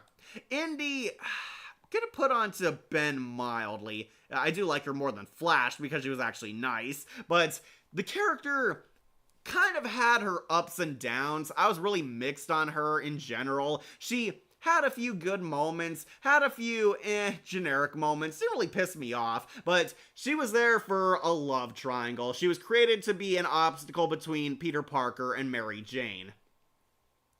Peter kind of struggles with who he wants to be with, Mary Jane or Indy. Indy is actually reaching out with him, bonding with him. She kisses Peter Parker, and that kind of makes Mary Jane back off. Mary Jane was so worried about Peter, but sees Peter has fallen for someone else, causing a lot of love drama. Indy's arc kind of comes to a very sad and dramatic end. Indy is trying to be a reporter, trying to get an interview with Spider-Man. She follows him to a battlefield where Spider-Man is fighting the Gaines twins, and the Gaines twins use their illusion powers to trick Peter into thinking he killed a villain, only to reveal he pushed Indy off a building. Yeah, Indy quote-unquote goes into a coma. It's kept very vague if she's dead or still alive, but Peter thinks he's chasing after one of the Gaines twins only to push her off a building, and the Gaines twins successfully frame Spider-Man as a villain. Indy is put into a coma, where I guess the writers would decide whether or not they were going to bring her back or have her killed off next season. She looks more like a Gwen Stacy love interest because I'm starting to think the show would have been dead in the next season, just saying.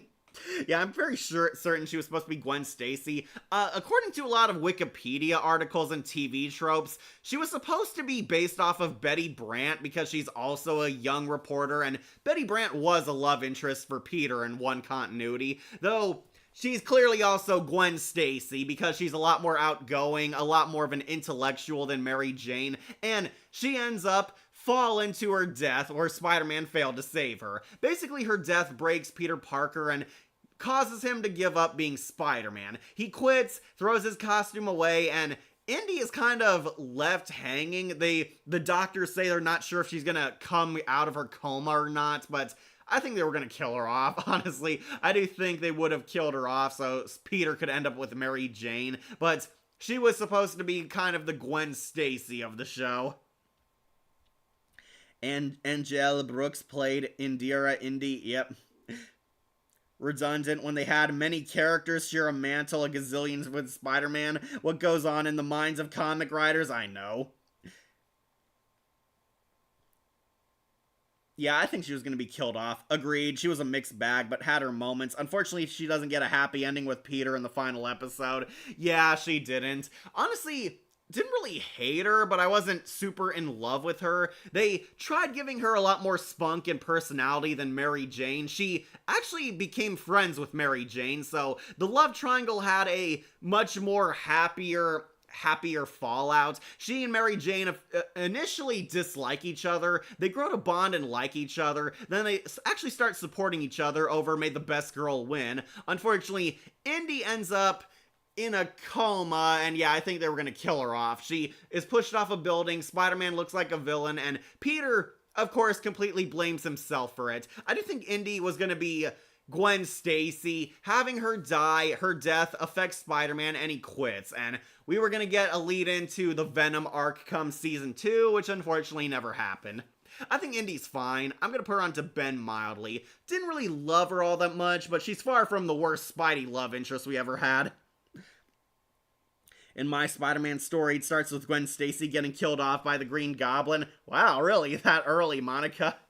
Don't blame you, but I think it is much better than the Amazing Spider-Man 2's attempt. Anyways, I'll put Indy on B tier. Alright, next, who to bump off? Alright, I think we'll bump off Dr. Zellner, aka Discount Miles Warren. This is Dr. Zellner, who is pretty much Miles Warren in all but name. Jeffrey Combs plays this insane mad scientist who's a bioengineer trying to create a serum that will make people smarter. Yeah, similar to Miles Warren, he's a bioengineer, a chemist, making mutation serums that will upgrade and adapt humanity into something better. Dr. Zellner is the one giving Flash his smartness drug, and honestly, Jeffrey Combs is really great as this character. He's going on to high A tier. Yeah, Jeffrey Combs plays a mad scientist. I thought the voice sounded familiar. He started sounding more and more like Ratchet and found out, oh, it was Jeffrey Combs. Jeffrey Combs basically plays a mad scientist. He's doing illegal schemes. He gave the serum to these two thugs down here, the motorcycle twins. I'll put his henchmen on a crawler because they were just henchmen.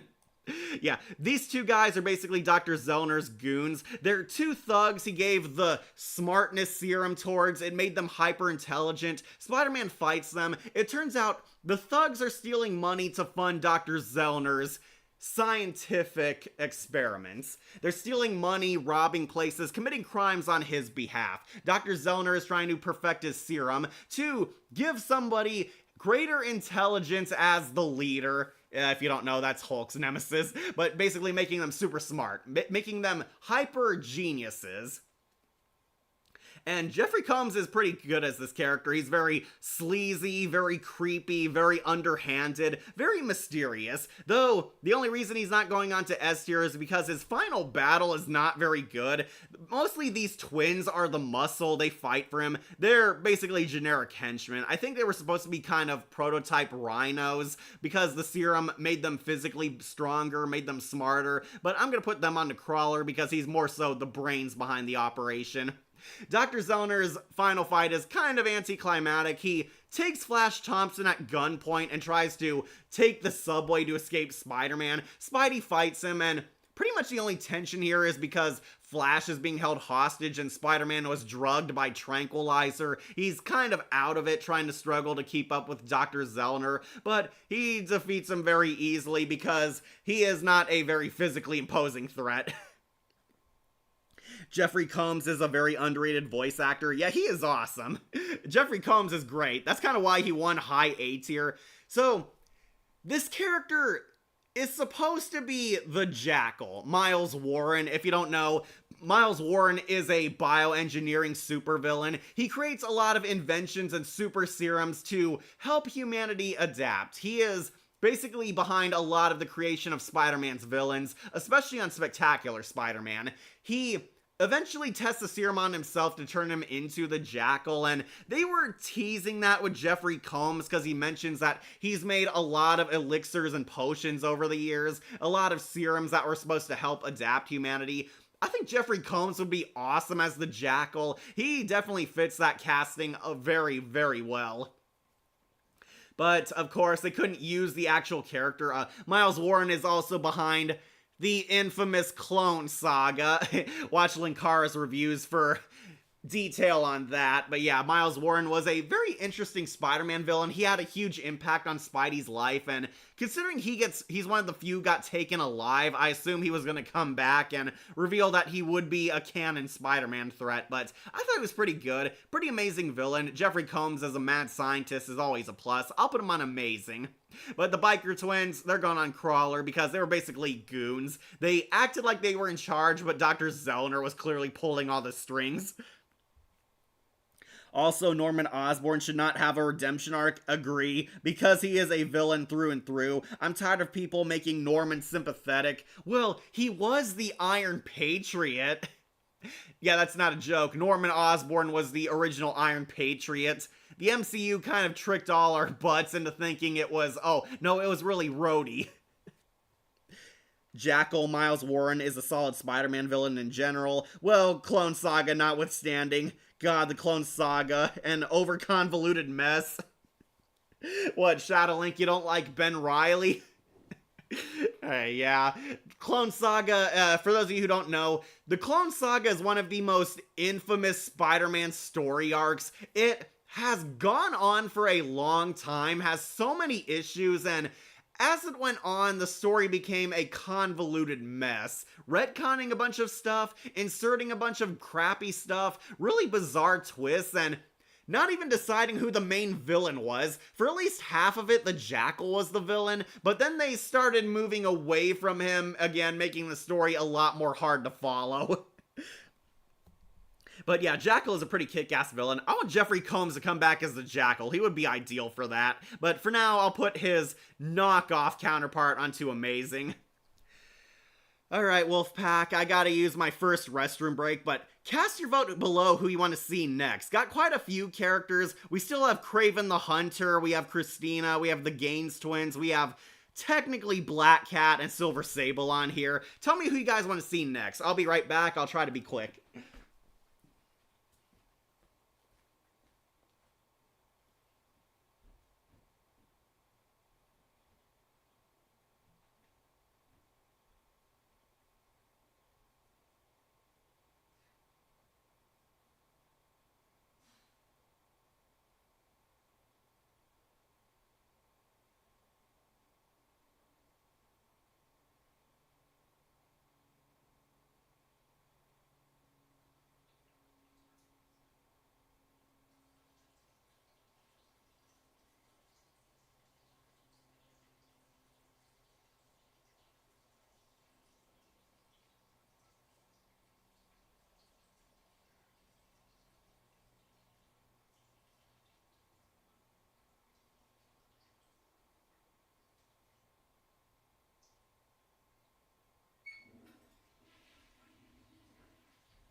It's pizza time. We're back.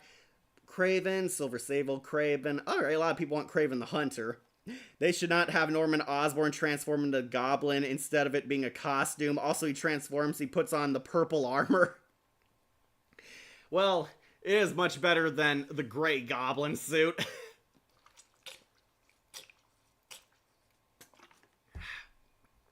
Alright, people want Kraven the Hunter, played by Mr. Worf himself, Michael Dorn. Michael Dorn, amazing actor, really love hearing his voice and things, and I was surprised to see he plays Kraven the Hunter.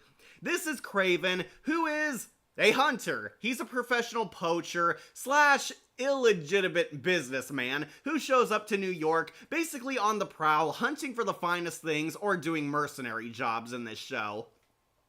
Michael Dorn honestly does a pretty good job, even if it's just evil Worf. He's got one of those really cool, badass voices. However, I'm not sure if I'm gonna piss people off with this. Kraven the Hunter was never one of my favorite Spider-Man villains. I always thought he was fine. His idea is cool. He wants to hunt and kill Spider-Man, and he does here on this show too. Weirdly, they have this weird continuity thing in the show where apparently Kraven and Spidey fought before, but we don't know how and when this happened. I found out through Wikipedia that they were trying to hint that the 2000 Spider-Man game based off of the Sam Raimi movies was canon to this TV show. If you don't know, Kraven the Hunter was a boss fight on this video game, and this was actually their first canon interaction in this show too, because Kraven fought Spider-Man before and the two apparently know each other.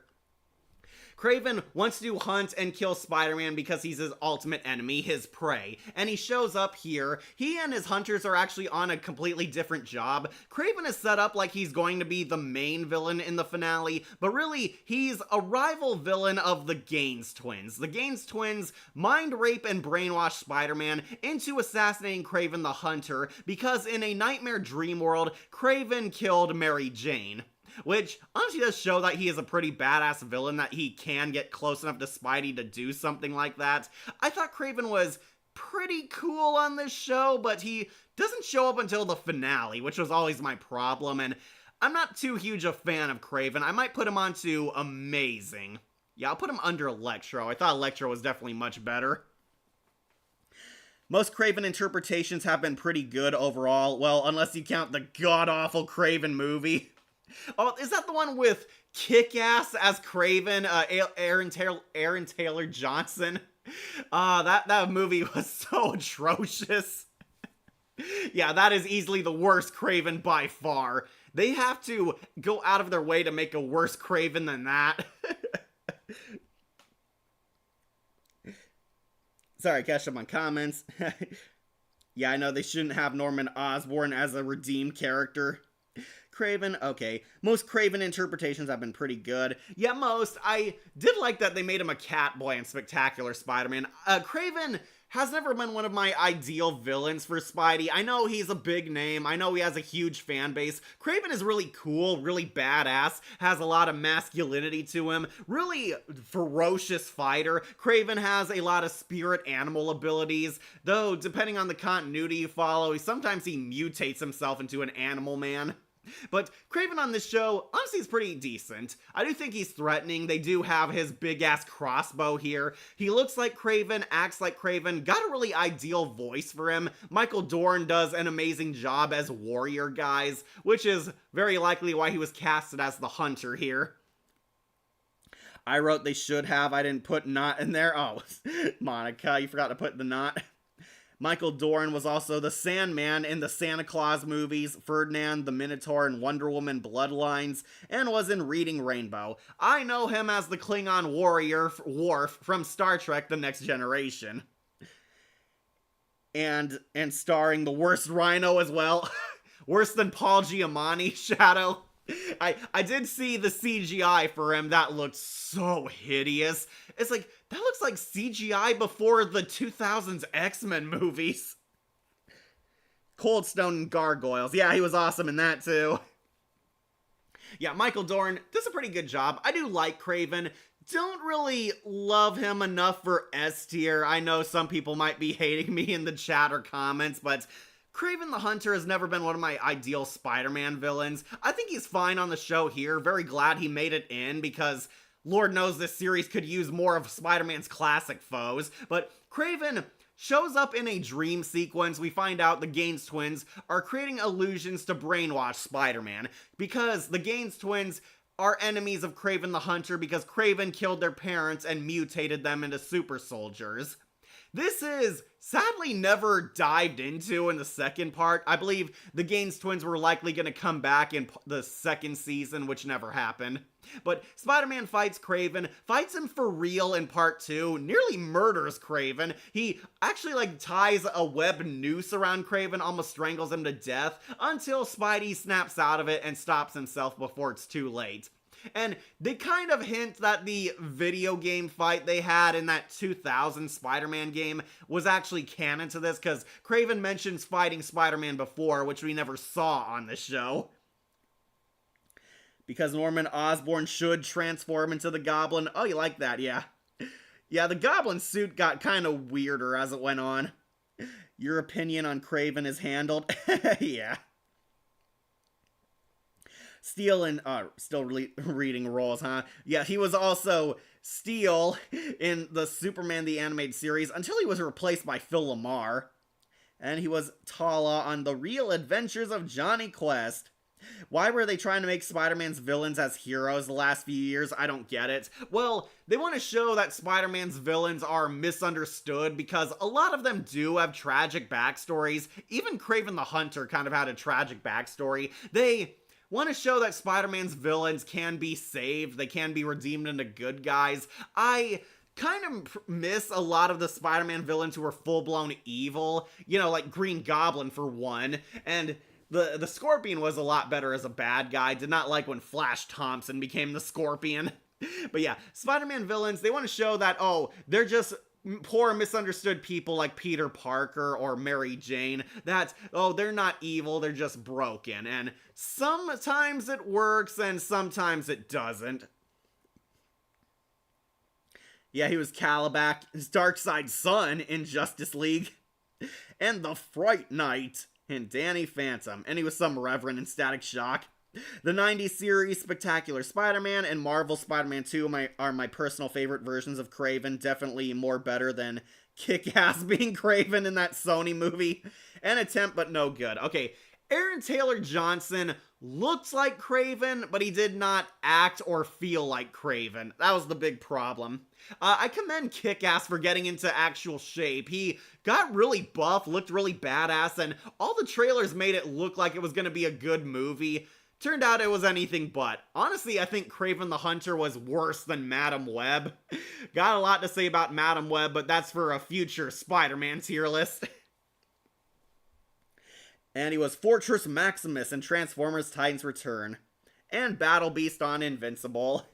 Okay, we get it, Akira. Michael Dorn is awesome. Alright, so I thought Kraven was handled very well in this show. He's a hunter, he's kick-ass, Michael Dorn has a badass voice, he is a threat to Spider-Man. Unfortunately, he's not the real main villain of the finale, which honestly really rubs me the wrong way. It's like, really, we're gonna have these two original characters we just met be the main villain over an actual A-list Spider-Man foe? Kraven ends up taken out, beat up by Spider-Man, and he finds out he was played by the Gaines twins, who become the true final boss of technically the series. I think Kraven was handled very well on the show. I can see why people do like him. He does feel like the character brought to life, which is a good thing, but still not one of my favorite portrayals of the character. I'm gonna put him on to amazing. Still, way better than Aaron Taylor Johnson. Alright, next, we'll knock off... Okay, let's knock off Turbojet.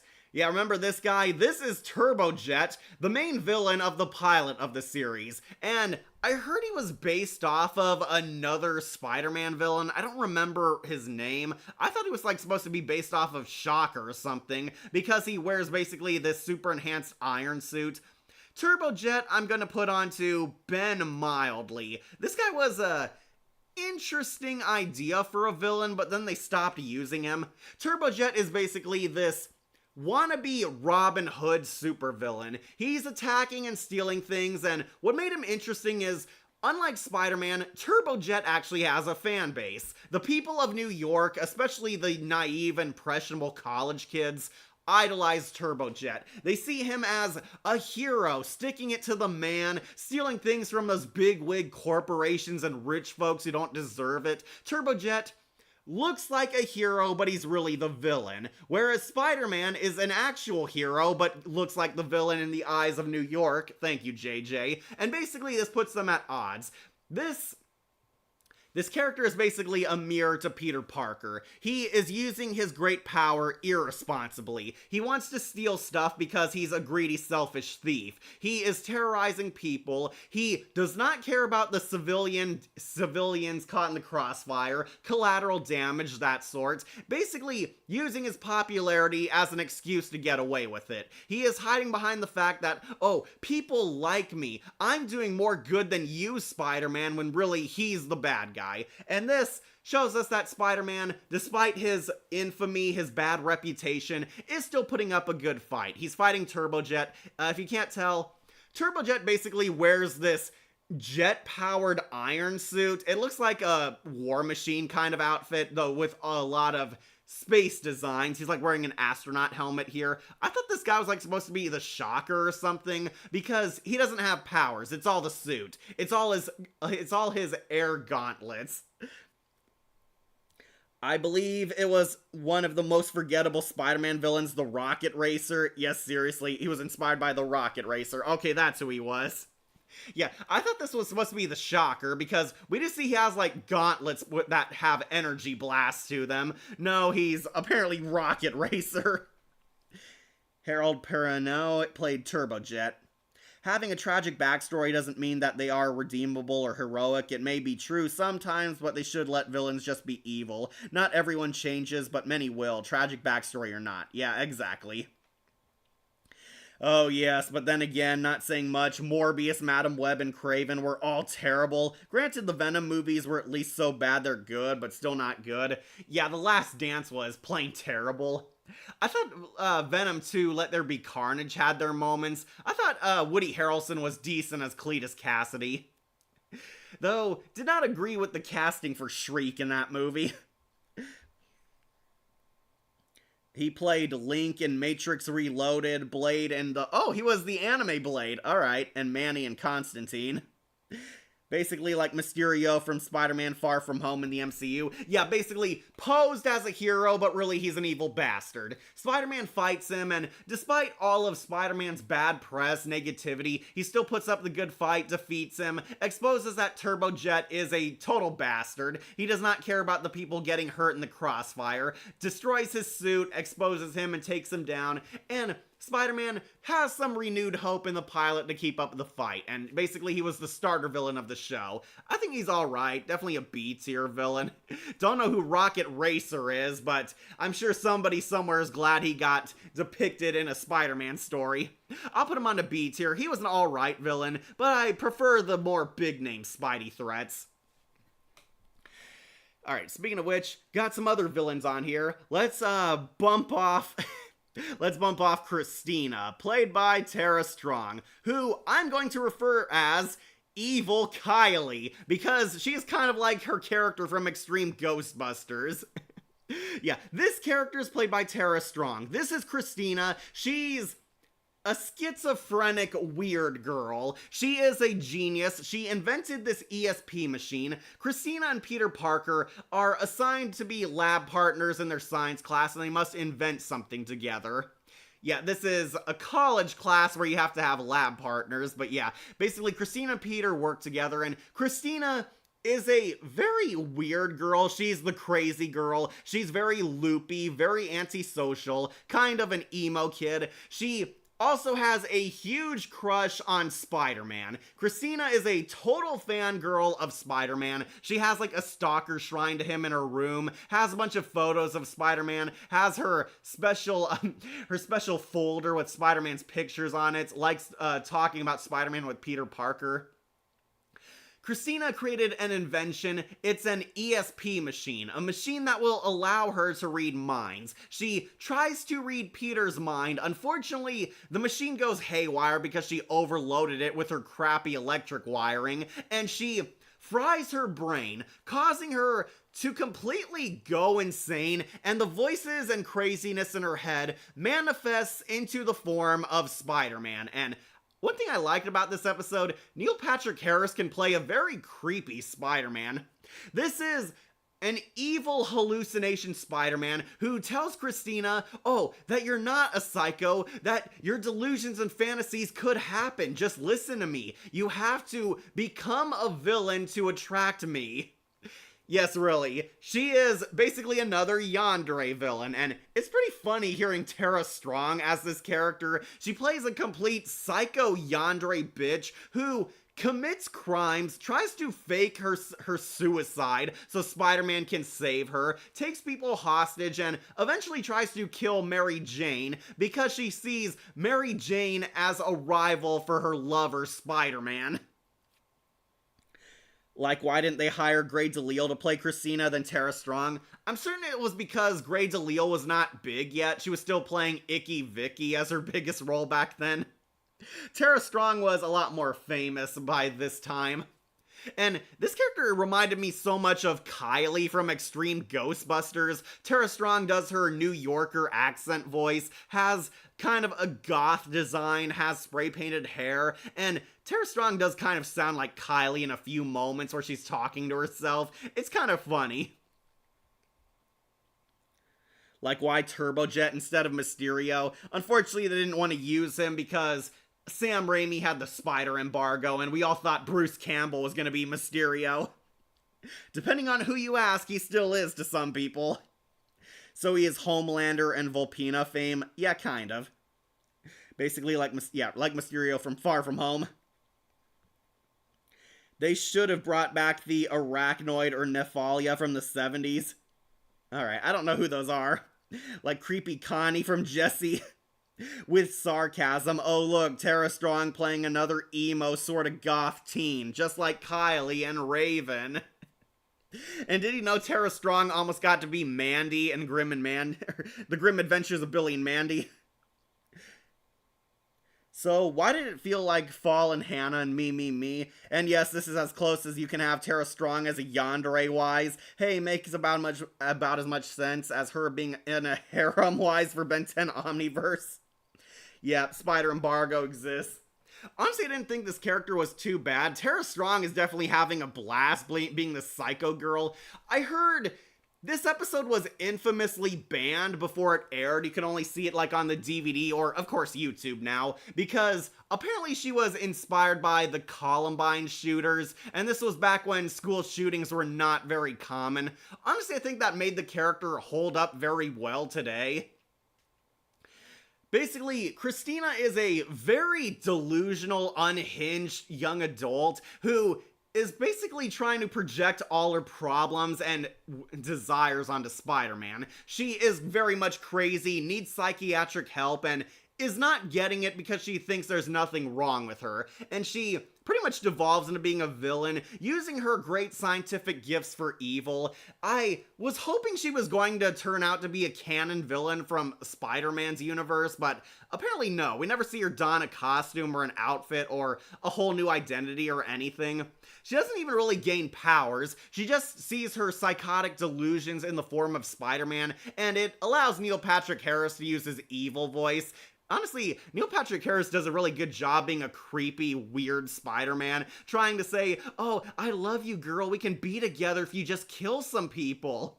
Pretty interesting stuff, and yeah, basically, she finds out Mary Jane and Spider-Man are very close, so she takes Mary Jane hostage and tries to kill her, so she'll be the only one Spidey loves, leading to an epic death battle where she kind of does herself in. She's fighting Spider-Man and Mary Jane with her acid gun, accidentally destroys an elevator she's standing in, and she falls only to survive but be horribly crippled. She's taken to like the mental hospital and very much is damaged beyond this point. It's implied we were going to see her come back again and her powers, quote unquote, were going to manifest into something stronger. Honestly, I think Tara Strong did a pretty fun job as this character. I'm gonna put her on to amazing. I'll put her below Harry Osborn because Harry was a lot more likable, but I wanted to see more of this character. This is the closest we got to seeing Tara Strong as a yandere. I'm sure there's another role or two out there you can list, but honestly, that's why I kind of like her. She was a yandere for Spider-Man. Why does it sound like an origin for Shriek? That would have made sense, honestly. There was Harley Quinn. She's also played the yandere there. Yeah, but we never see Harley Quinn abuse the Joker, let alone Tara Strong's Harley Quinn. We've seen Arlene Sorkin's Harley Quinn abuse the Joker, but not Tara. Like, when did it happen? The Spider Embargo Kira was very much around the Sam Raimi movie timeline. There were like a lot of characters they could and couldn't use around that time because they thought that would confuse audiences because they think viewers are dumb. Were the producers afraid kids wouldn't be able to tell the difference between different interpretations of Batman and Spider-Man, or were they afraid they wouldn't be able to tell? They were afraid that audiences, especially children, were too dumb to tell the difference that, oh, this is a character from this continuity or this timeline, so they didn't want to confuse you by saying, what? There's 2 Spider-Mans, 2 Jokers, 2 Mysterios, like whatnot. Yeah, that's kind of the reason why. Yeah, basically.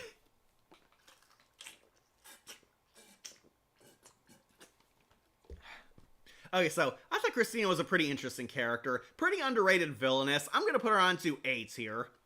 Wanted to see more of her, but as you know, yada yada, didn't get a second season. She was a pretty fun villain. I'll put her on to amazing.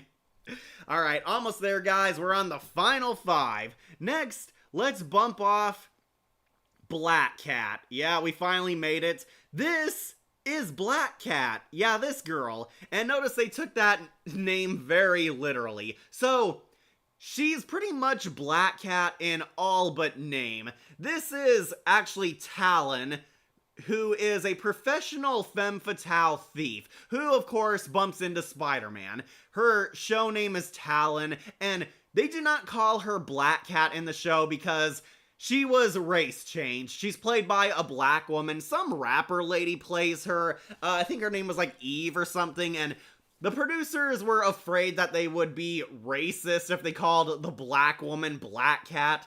You know, because it worked out so well for Black Manta or Black Panther, so they changed her name to Talon, and Talon is basically Black Cat in all but name. Played by Eve, of all people. That's her name, yeah, Eve. What would Venom and Eddie Brock be like in this series? Yeah, I think Eddie Brock would, honestly, he would look like Eddie Brock, but would probably have Topher Grace's personality. Especially because this was connected to the Raimi timeline. Why Christina from this series feels like what Lila Rossi should have been, because she should have. That's Black Cat? Yeah, this is Black Cat. This chick with the goggles, you can't see, she is wearing a black suit underneath. They made her a sexy thief, and that's about all in comparison she has to Black Cat. Black Cat is now a black woman, and they changed her name because they didn't want it to be racist because she's played by rapper Eve, and they were afraid that, oh, calling the black character black would offend people. Black Panther, Black Manta exist, but whatever. Yeah, this is Black Cat pretty much. Black Cat is a thief who fights Spider-Man. Spider-Man struggles to capture her because she has implied luck-based powers, you know, similar to that other character. And it turns out Black Cat, in her civilian form, is Harry Osborn's new girlfriend, leading to a bunch of hilarious comedic antics. Yeah, so Black Cat in her civilian form is dating Harry Osborn. Harry has a crush on her, asks her out, and has her hang with her friends, and Spider-Man very slowly but surely puts it all together, realizing, holy crap, my best friend's girlfriend is the new villainess in town, Black Cat. And honestly, I thought she was okay. I'm gonna put her on to Ben mildly. Yeah, she's better than Flash Thompson, that's for sure. I have kind of mixed feelings on this portrayal of Black Cat, and not just because she's black, but mostly because they kind of keep it vague how we're supposed to feel about her. Spider-Man kind of walks into a morally gray story in this one too, where he wants to save her, help her turn over a new leaf, become a good girl. Again, making it very clear this was supposed to be Black Cat. However, Talon doesn't want to be good. She says, so, Spider-Man, you don't know me, Spider-Man. This is who I am. I like stealing stuff. And yeah, basically, Spider-Man tries to save her. She says no. She shows a good side to her, shows an evil side to her, making her, again, kind of similar to Black Cat, showing that she is a total anti-villain. Basically, Black Cat does slowly show a good side where she realizes her time as a supervillainess is affecting her relationship with Harry, and she wants to stick around and be Harry's girlfriend, but ends up dumping him, leaving him because she doesn't want him to get hurt in her supervillain life. And Spider-Man realizes that, oh, maybe there is good in Black Cat, and maybe she can change one day. She gets away in her debut episode, but it's implied we will see her again if there was a second season. But honestly, her design wasn't too bad. Could have used a little more white in there. Yeah, not trying to be racist, but you know, her white gloves, her white hair. Black Cat being played by a black woman is not a bad idea. I mean, it worked for Catwoman, but they were kind of ashamed to make her Black Cat, which was the problem. Like, where's Felicia Hardy? Also, Wolf is missing. I tried to get Wolf to watch this show with me, but Wolf wasn't into the idea. Yeah, Wolf didn't like Neil Patrick Harris as Spider-Man. Yeah, Cheyenne is her name. Did not know Black Cat have a southern accent. Sorry, I was trying to go for a black accent with her. Between this, Talon from Batman vs. and Robin. Oh, the one from Batman vs. Robin, Talon, he is much better.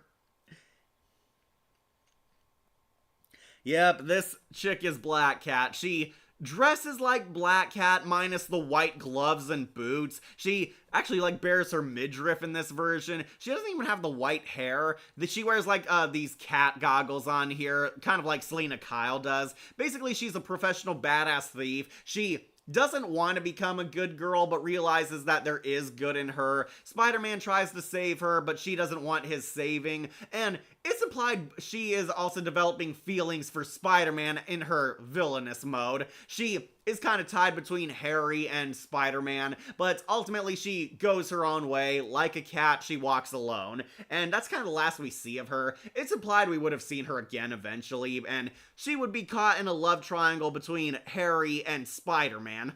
Yeah, like Black Cat, she was in love with Spider-Man, the superhero, but not Peter Parker. But in her civilian form, Cheyenne, she loved Harry Osborn. What happened to making Black Cat albino? Yeah, I guess they couldn't find the right style to make it work. I was 7 and I knew the difference between different interpretations, even when Avengers came out and when I saw the Superhero Squad on Netflix. Yeah, well, unfortunately, corporate executives are the real idiots. Sorry, catch up on comments. Why isn't she Felicia Hardy? I'm not sure why. They should have just made her Black Cat, but they made her Eve, and they wanted to milk Eve's popularity, so they made her more like Eve instead. Kind of sad since Eve has lost relevance lately, but yeah, this is Black Cat in all but name. I wanted to like her, but she might be one of the most middling depictions of Black Cat ever. They kind of stop her character arc short. They set her up as if she's going to be some kind of big role on the show, only to get rid of her very fast. And I was actually kind of growing interest in her relationship with Harry Osborn, seeing as how she genuinely loved Harry, but she also flirts with Spider-Man, again, very Black Cat-esque. Wanted to like her because she's basically Black Cat in all but name, but they kind of stop her short from greatness. Trisha Helfer way, way better on Spectacular Spider-Man. For her, I'm gonna put her onto Ben Mildly. Sister, they changed Black Cat to Talon. It would be funny if Black Cat and Spectacular Spider-Man decided to date Venom and dump Spider-Man after the prison episode. We will take away what you love most, Spider-Man, including your hot ex-girlfriend. She looks too much like Catwoman compared to Black Cat. Yeah, that's always kind of been Black Cat's issue. A lot of people still do not know Black Cat exists, and every time she appears, she's always unfairly compared to Catwoman. They're both cat thieves who like to flirt with the hero and are basically the anti-hero love interest, but ultimately Black Cat actually has superpowers, has her own life story, and has her own style of doing things. Waiting for Catwoman versus Black Cat death battle. That would be the hottest death battle ever. Like, I hope we get Isman Hawk live action. So where you put her in Black Cat tier list? If we did an actual Black Cat tier list one day, I think she still might make B. Honestly, she was a very mild Black Cat. Love Trisha Helfer and Jennifer Hale much better. Even Ollie Hillis was much better. Her Black Cat... kind of disappointing. I think if you're a fan of Felicia Hardy, you will not like her depiction on this show. As a standalone character, she was just fine. I'm gonna put her on to B tier. She's been mildly. Alright, almost there, folks, on the final few.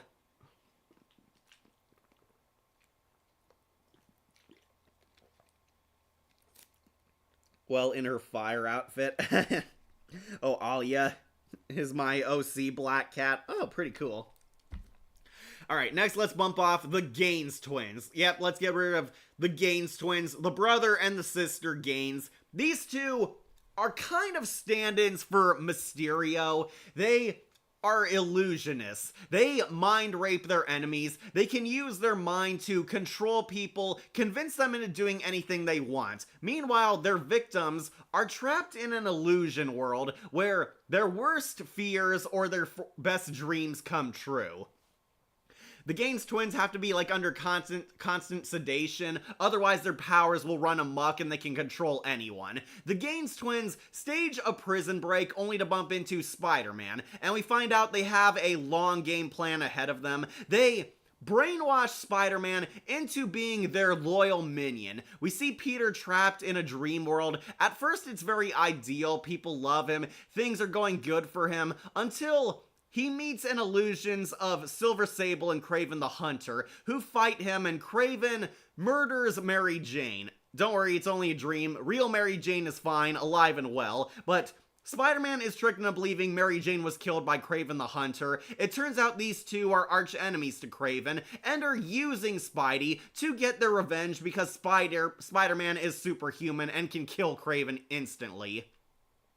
It turns out these two are the final bosses of the two-part finale. They are mind-controlling Spider-Man, manipulating events around him, and have taken the real Mary Jane hostage to use as a gambling chip if Spider-Man goes back on their command. Spider-Man fights Kraven the Hunter, only, as I said earlier, he snaps out of it, prevents himself from killing Kraven, learns that he was duped by the twins, leading to technically the final fight. Spider-Man must fight the Gaines twins. The Gaines twins manage to hold off Spider-Man, but they trick him into believing he killed Indy. Like, they use their mind rape powers on Spider-Man. He believes Indy is one of the twins who he pushes off a building, only to find out he was played. The Gaines twins get away in the commotion, only to face the wrath of Spider-Man near the end. Spider-Man realizes he has to do one more job taking these twins down, and he absolutely wrecks them. I'm very much convinced that the Gaines twins were murdered here, but they fight Spider-Man in a brutal fight, and he separates them where they lose their mind rape powers. They are kind of similar to Tomax and Zaymot. They have to be together in order for their twin telepathy to be strong. Spider-Man uses this cure serum on them, and it cures them of their mutations. The Gaines twins lose their powers, are KO'd, and the sister tries to run Spider-Man down, only to accidentally blow up the truck she's in. She's like driving a gas truck into a warehouse trying to crush the webhead, but she ends up dying, and the Gaines twins are presumed dead. Once again, leaving the door open in case they wanted to bring them back. But yeah, these two are the final bosses, and Spider-Man pretty much wrecks them in the end. Unfortunately, they were so evil and demented that they caused Spider-Man to finally quit being a hero, which definitely wins them a lot of points. Why do people think Black Cat is a better love interest over MJ when Black Cat loves Spider-Man, not Peter, alternate universe not included? Well, Bat Kid, it's because Black Cat is hot. Everybody loves her. She's cool, she's flirty, she likes to have lots of sex with Spider-Man. At one point, Spider-Man believes he got Black Cat pregnant because apparently they do it.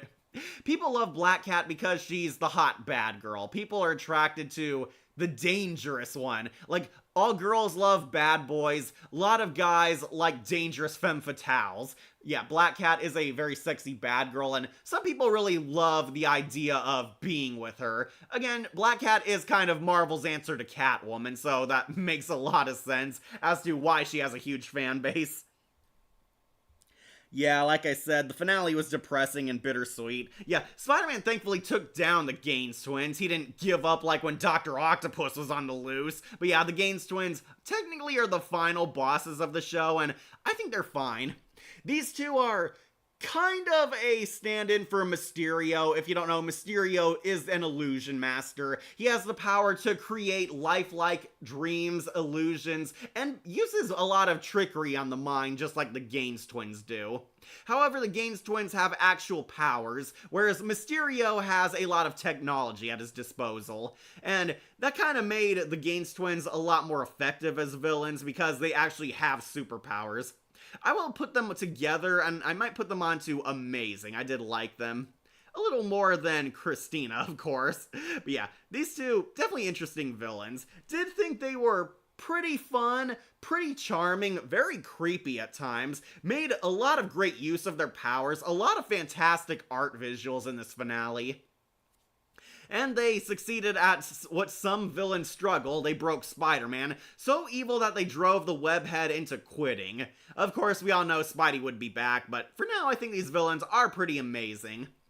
I still wish we would have given the final boss role to a real Spider-Man villain as opposed to someone's OCs, but they weren't too shabby. I think they're amazing. Jeremy Piven played Roland Gaines. Yeah, unfortunately, Kathy Griffin played the sister. I did not recognize her when I first watched this. Will Venom have his own Black Cat or Catwoman baddie symbiote to flirt with? Wasn't there Mary Jane Carnage symbiote in one of the video games? And there's also She-Venom. Don't forget She-Venom exists. Yeah, some people have tried to Rule 34 Venom symbiotes, and it actually became canon in the comics. Yeah, we had She-Venom very briefly, and Mary Jane became a Carnage in the new video game. Technically, we do have them. Yeah, that's Venom's love interest. Yeah, Kathy Griffith played Roxanne Gaines.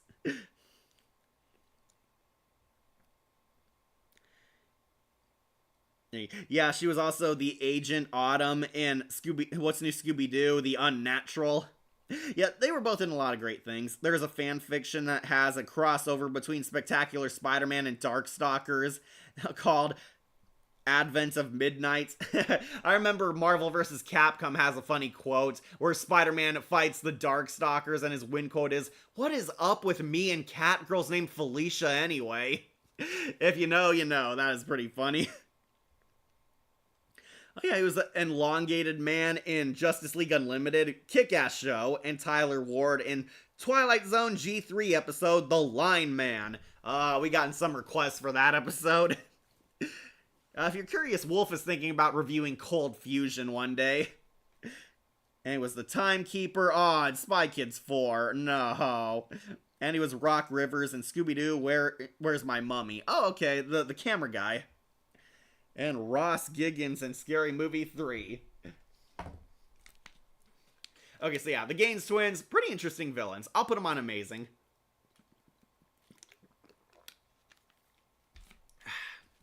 Sorry, just refreshing. Alright, let's end this on a high note. We got two villains left. This guy is actually a henchman. He serves the much better villain, Silver Sable. Yeah, this guy will be our only dud bug because he is just a hired goon. This guy is literally a second in command, if even that, to a much better villain, Silver Sable. These two are assigned to assassinate a target, and Spider-Man believes it's the mayor of New York City. But we find out there's more to this than meets the eye.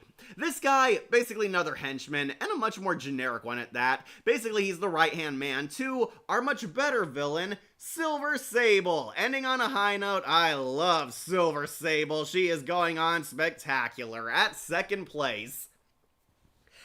Yes, ending on a high note, my favorite Spider-Man waifu, other than Black Cat, Silver Sable. Silver Sable is a princess of her home country, a fictional country in Europe. She is a hired merc in this show. Silver Sable is hired to assassinate a politician. She attempts to blow up the mayor's limo, and Spider-Man believes she's trying to murder the mayor of New York. And this is one of the most interesting episodes of the new animated series. Silver Sable is actually an anti-hero. We're led to believe she's a villain. She fights Spider-Man because he's in her way. Silver Sable almost succeeds at killing the mayor, but we find out halfway through in a twist, Sable is not after the mayor of New York. She's after his business partner, who's really a terrorist trying to infiltrate the government. And Sable claims she's working for the US government in a secret CIA mission. Spider-Man finds out Silver Sable is not entirely evil, and the two of them kind of clash because Silver Sable is much more cold, very merciless, does not care about who's in her path, and almost murders a bunch of innocent people just to get to her real target. This causes conflict with Spider-Man, leading to a kick-ass brawl between them. Virginia Madsen from Candyman, and also Queen Hippolyta from Justice League, voices Silver Sable, and I actually really like her performance. Yeah, Helen Lyle from Candyman. Virginia Madsen plays Silver Sable.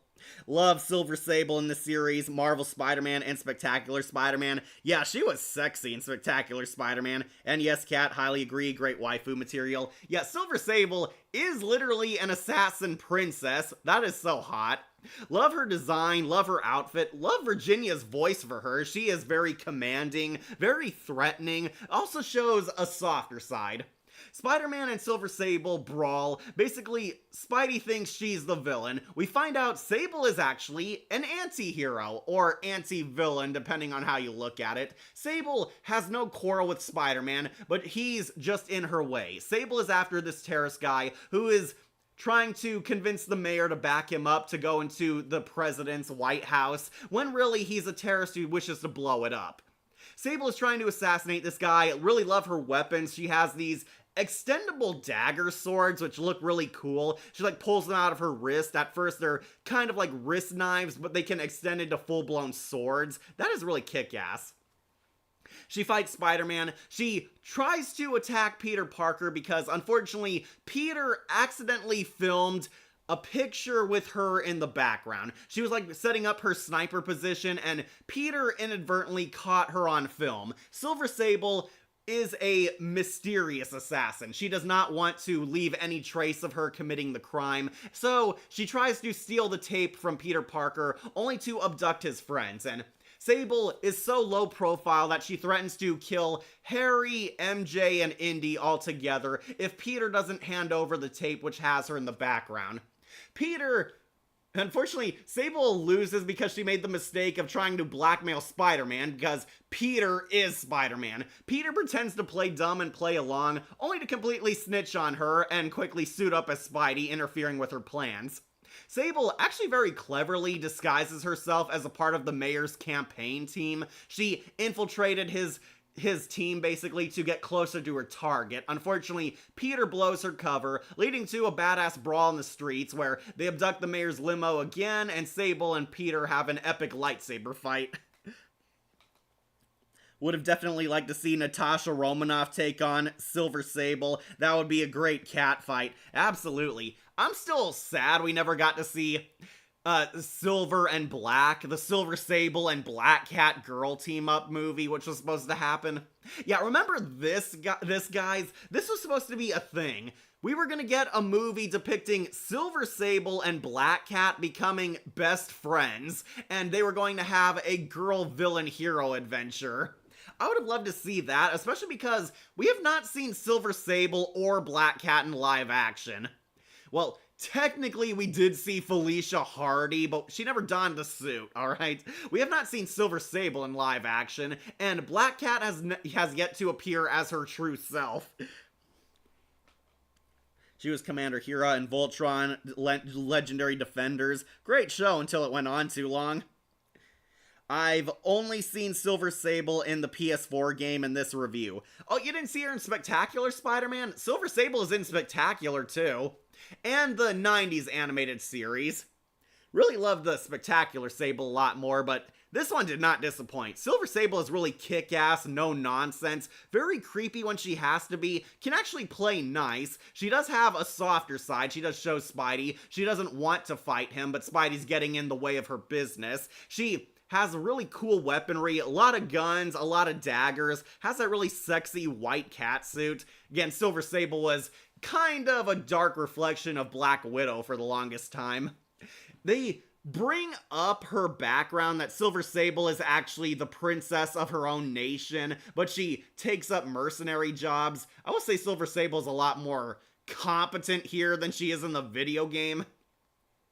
Yeah, I'm talking about the Insomniac Spider-Man game. In the game, Silver Sable got completely cucked and embarrassed every time. She was supposed to be like a badass enforcer, only to completely lose and need Spider-Man all the time.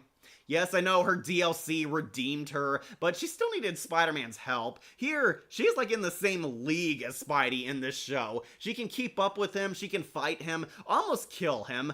Spider-Man is forced to derail Silver Sable's plans because her plans include a lot of murder. She ends up failing. She falls into the ocean. We're led to believe she's dead, but don't worry, this one they reveal that, yeah, she is totally alive. Silver Sable falls into the ocean. Spider-Man saves the mayor and the terrorist guy, but exposes the terrorists. Silver Sable technically does succeed in her mission, so she backs off, because Spider-Man exposes the terrorist, gives the intel that exposes his connections, and Sable and Spider-Man are kind of like up in the air if they're enemies still over this. But yeah, Sable retreats. Spider-Man realizes that he should be more connecting to his friends because they keep getting roped into his Spider-Man business. Start protecting them more, looking out for them. But this was the start of a pretty great character arc. Sable would make one more appearance, but it was in the dream world where apparently Silver Sable and Kraven the Hunter are partners who work together. I'm not sure if this is true in the show's real world, or if this is just in Spider-Man's dream, but I also love that Silver Sable and Kraven are kind of frenemies here. She does not approve of Kraven's methods as an assassin, and Kraven thinks she's weak. Thank you for showing me two things, Spider-Man. Seeing Silver tied up, and giving me the opportunity to squash you. Really great, Michael Dorn. Like, is Silver Sable in Marvel Rivals? I think she should be, but they might give her a similar playstyle as Black Widow, because Sable is also a badass femme fatale assassin like Natasha is. I hope Carnage will make it in the Venom R-rated movie. That was what was supposed to happen with the last one. If you don't know Batkid, Silver Sable is a pretty great Spider-Man character. She's, I would say, a frenemy of Spider-Man. Sometimes they're friends, sometimes they're bitter enemies. Silver Sable usually undergoes a redemption arc, starting out as a menace towards Spider-Man, a total enemy, until she mellows out, loosens up, starts showing that she does have good in her. I was kind of sad that Spectacular Spider-Man didn't follow up on this. Really love her on Spectacular Spider-Man. Silver Sable, definitely one of the hottest girls on the show. Sable starts out as kind of a total daddy's girl to Silvermane until she turns good. According to Greg Weisman, Sable was supposed to undergo a redemption arc in the second season where she realizes she doesn't agree with her father's methods. If you don't know, Silvermane and Silver Sable are actually not related, but because they have similar sounding names, Greg Weisman decided to make that so in his show because he thought it would lead to more drama. Sorry, catch them on your comments. Maybe Christina V or Faye Mata. Who should voice Silver Sable? Well, I really liked Nikki Cox from Spectacular Spider-Man, but she doesn't have the accent. I'd be open to Jennifer Hale voicing Silver Sable too, though.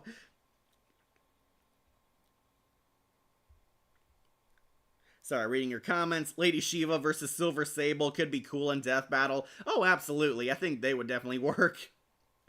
Though everyone wants to see Silver Sable tangle with Black Widow. Or Silver Sable from Marvel versus Coco Hekimatare from Jormungand. Don't know what that is. And yes, it is a MU that exists. They're both white-haired women who are leaders of paramilitary organizations with several mercenaries at their beck and call. Okay. Now, I would love to see Silver Sable versus Katana. That would also be pretty cool.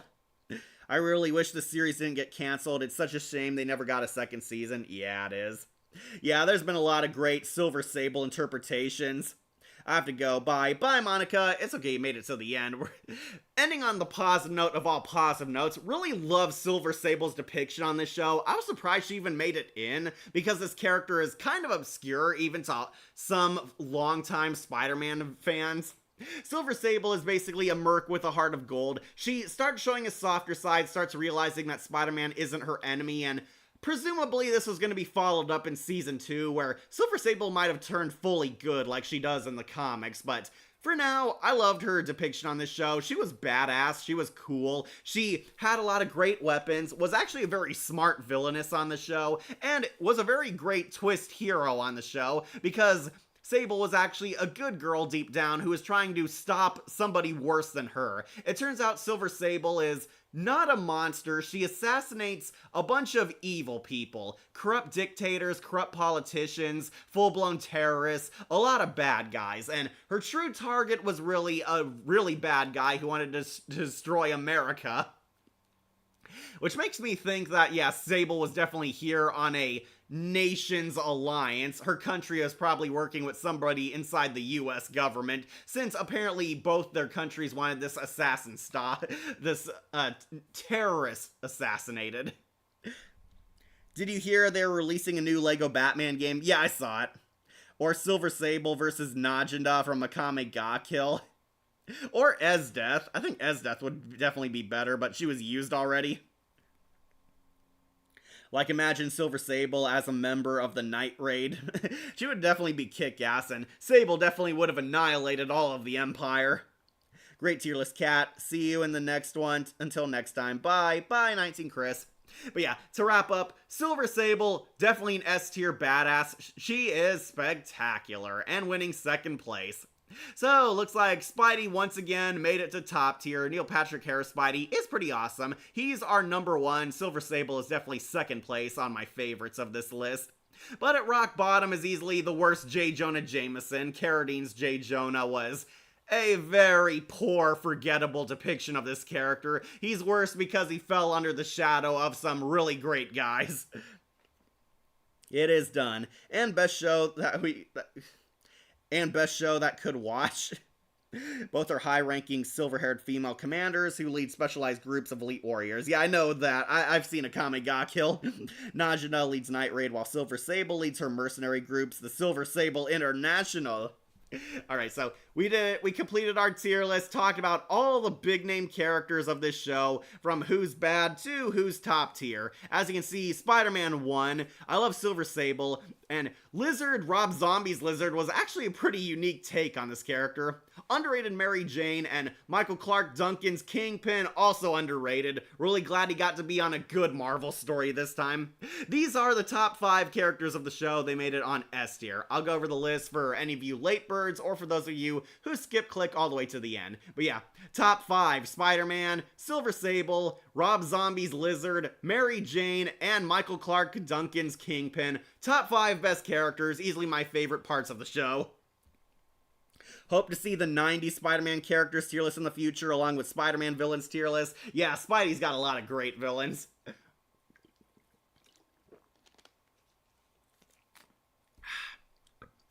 Okay, rock bottom bad, J. Jonah Jameson, easily one of the weakest JJs we ever got, easily forgettable. He is terrible because he's overshadowed by much better giant stars. Next in Dudbug, Silver Sable's goon. This guy was basically her right-hand man until he failed. Yeah, definitely a D-tier character.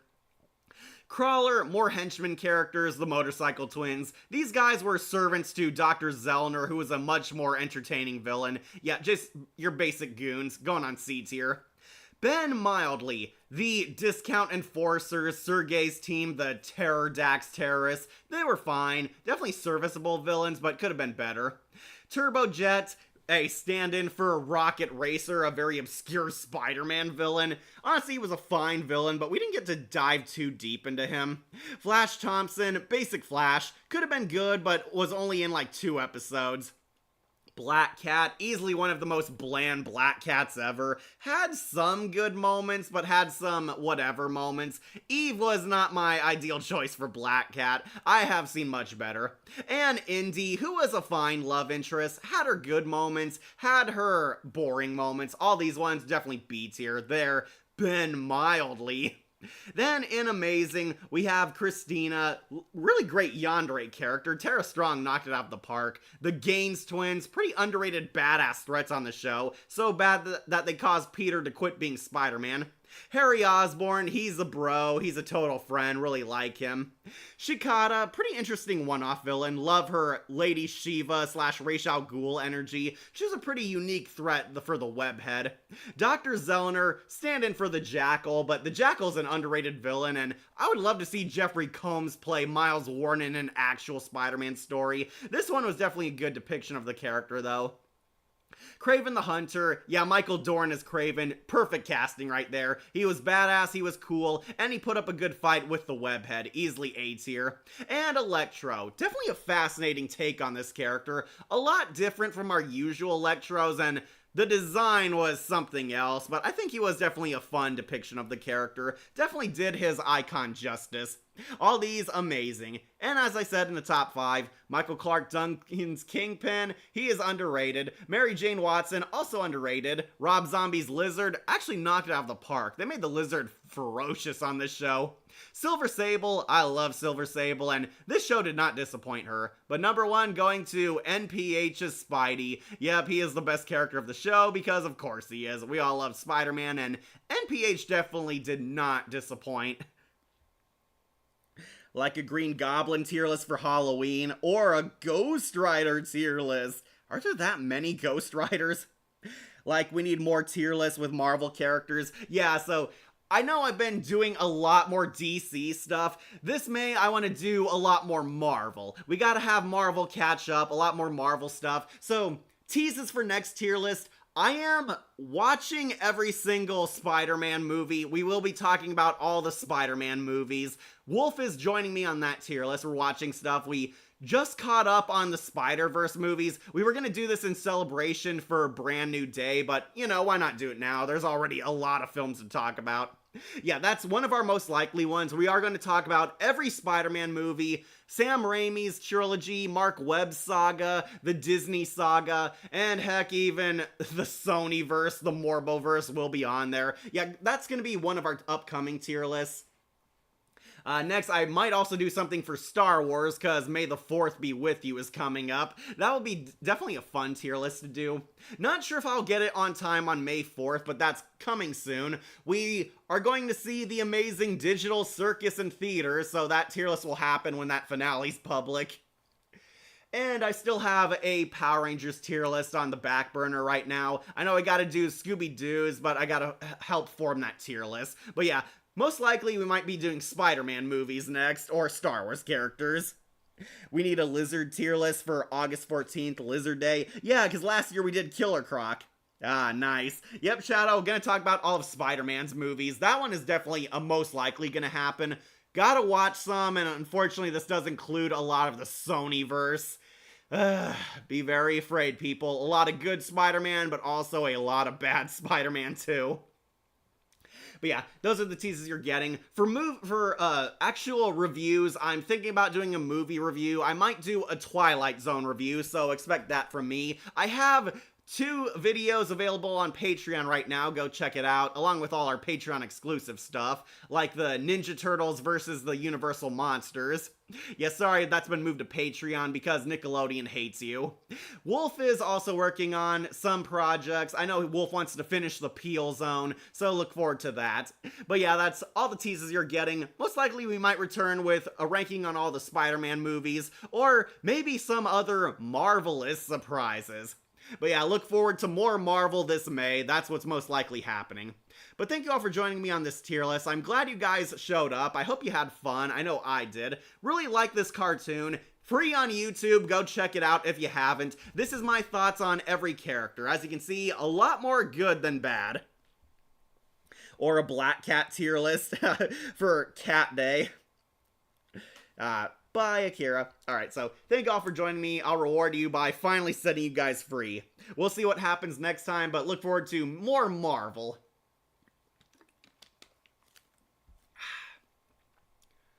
Remember to like, comment, share, and subscribe, or just tune in for more videos posted here on Wolf Entertainment. I'm your host, Catastrophe, and I'll see you all next time. Everybody gets one. Bye, Spider fans. Excelsior!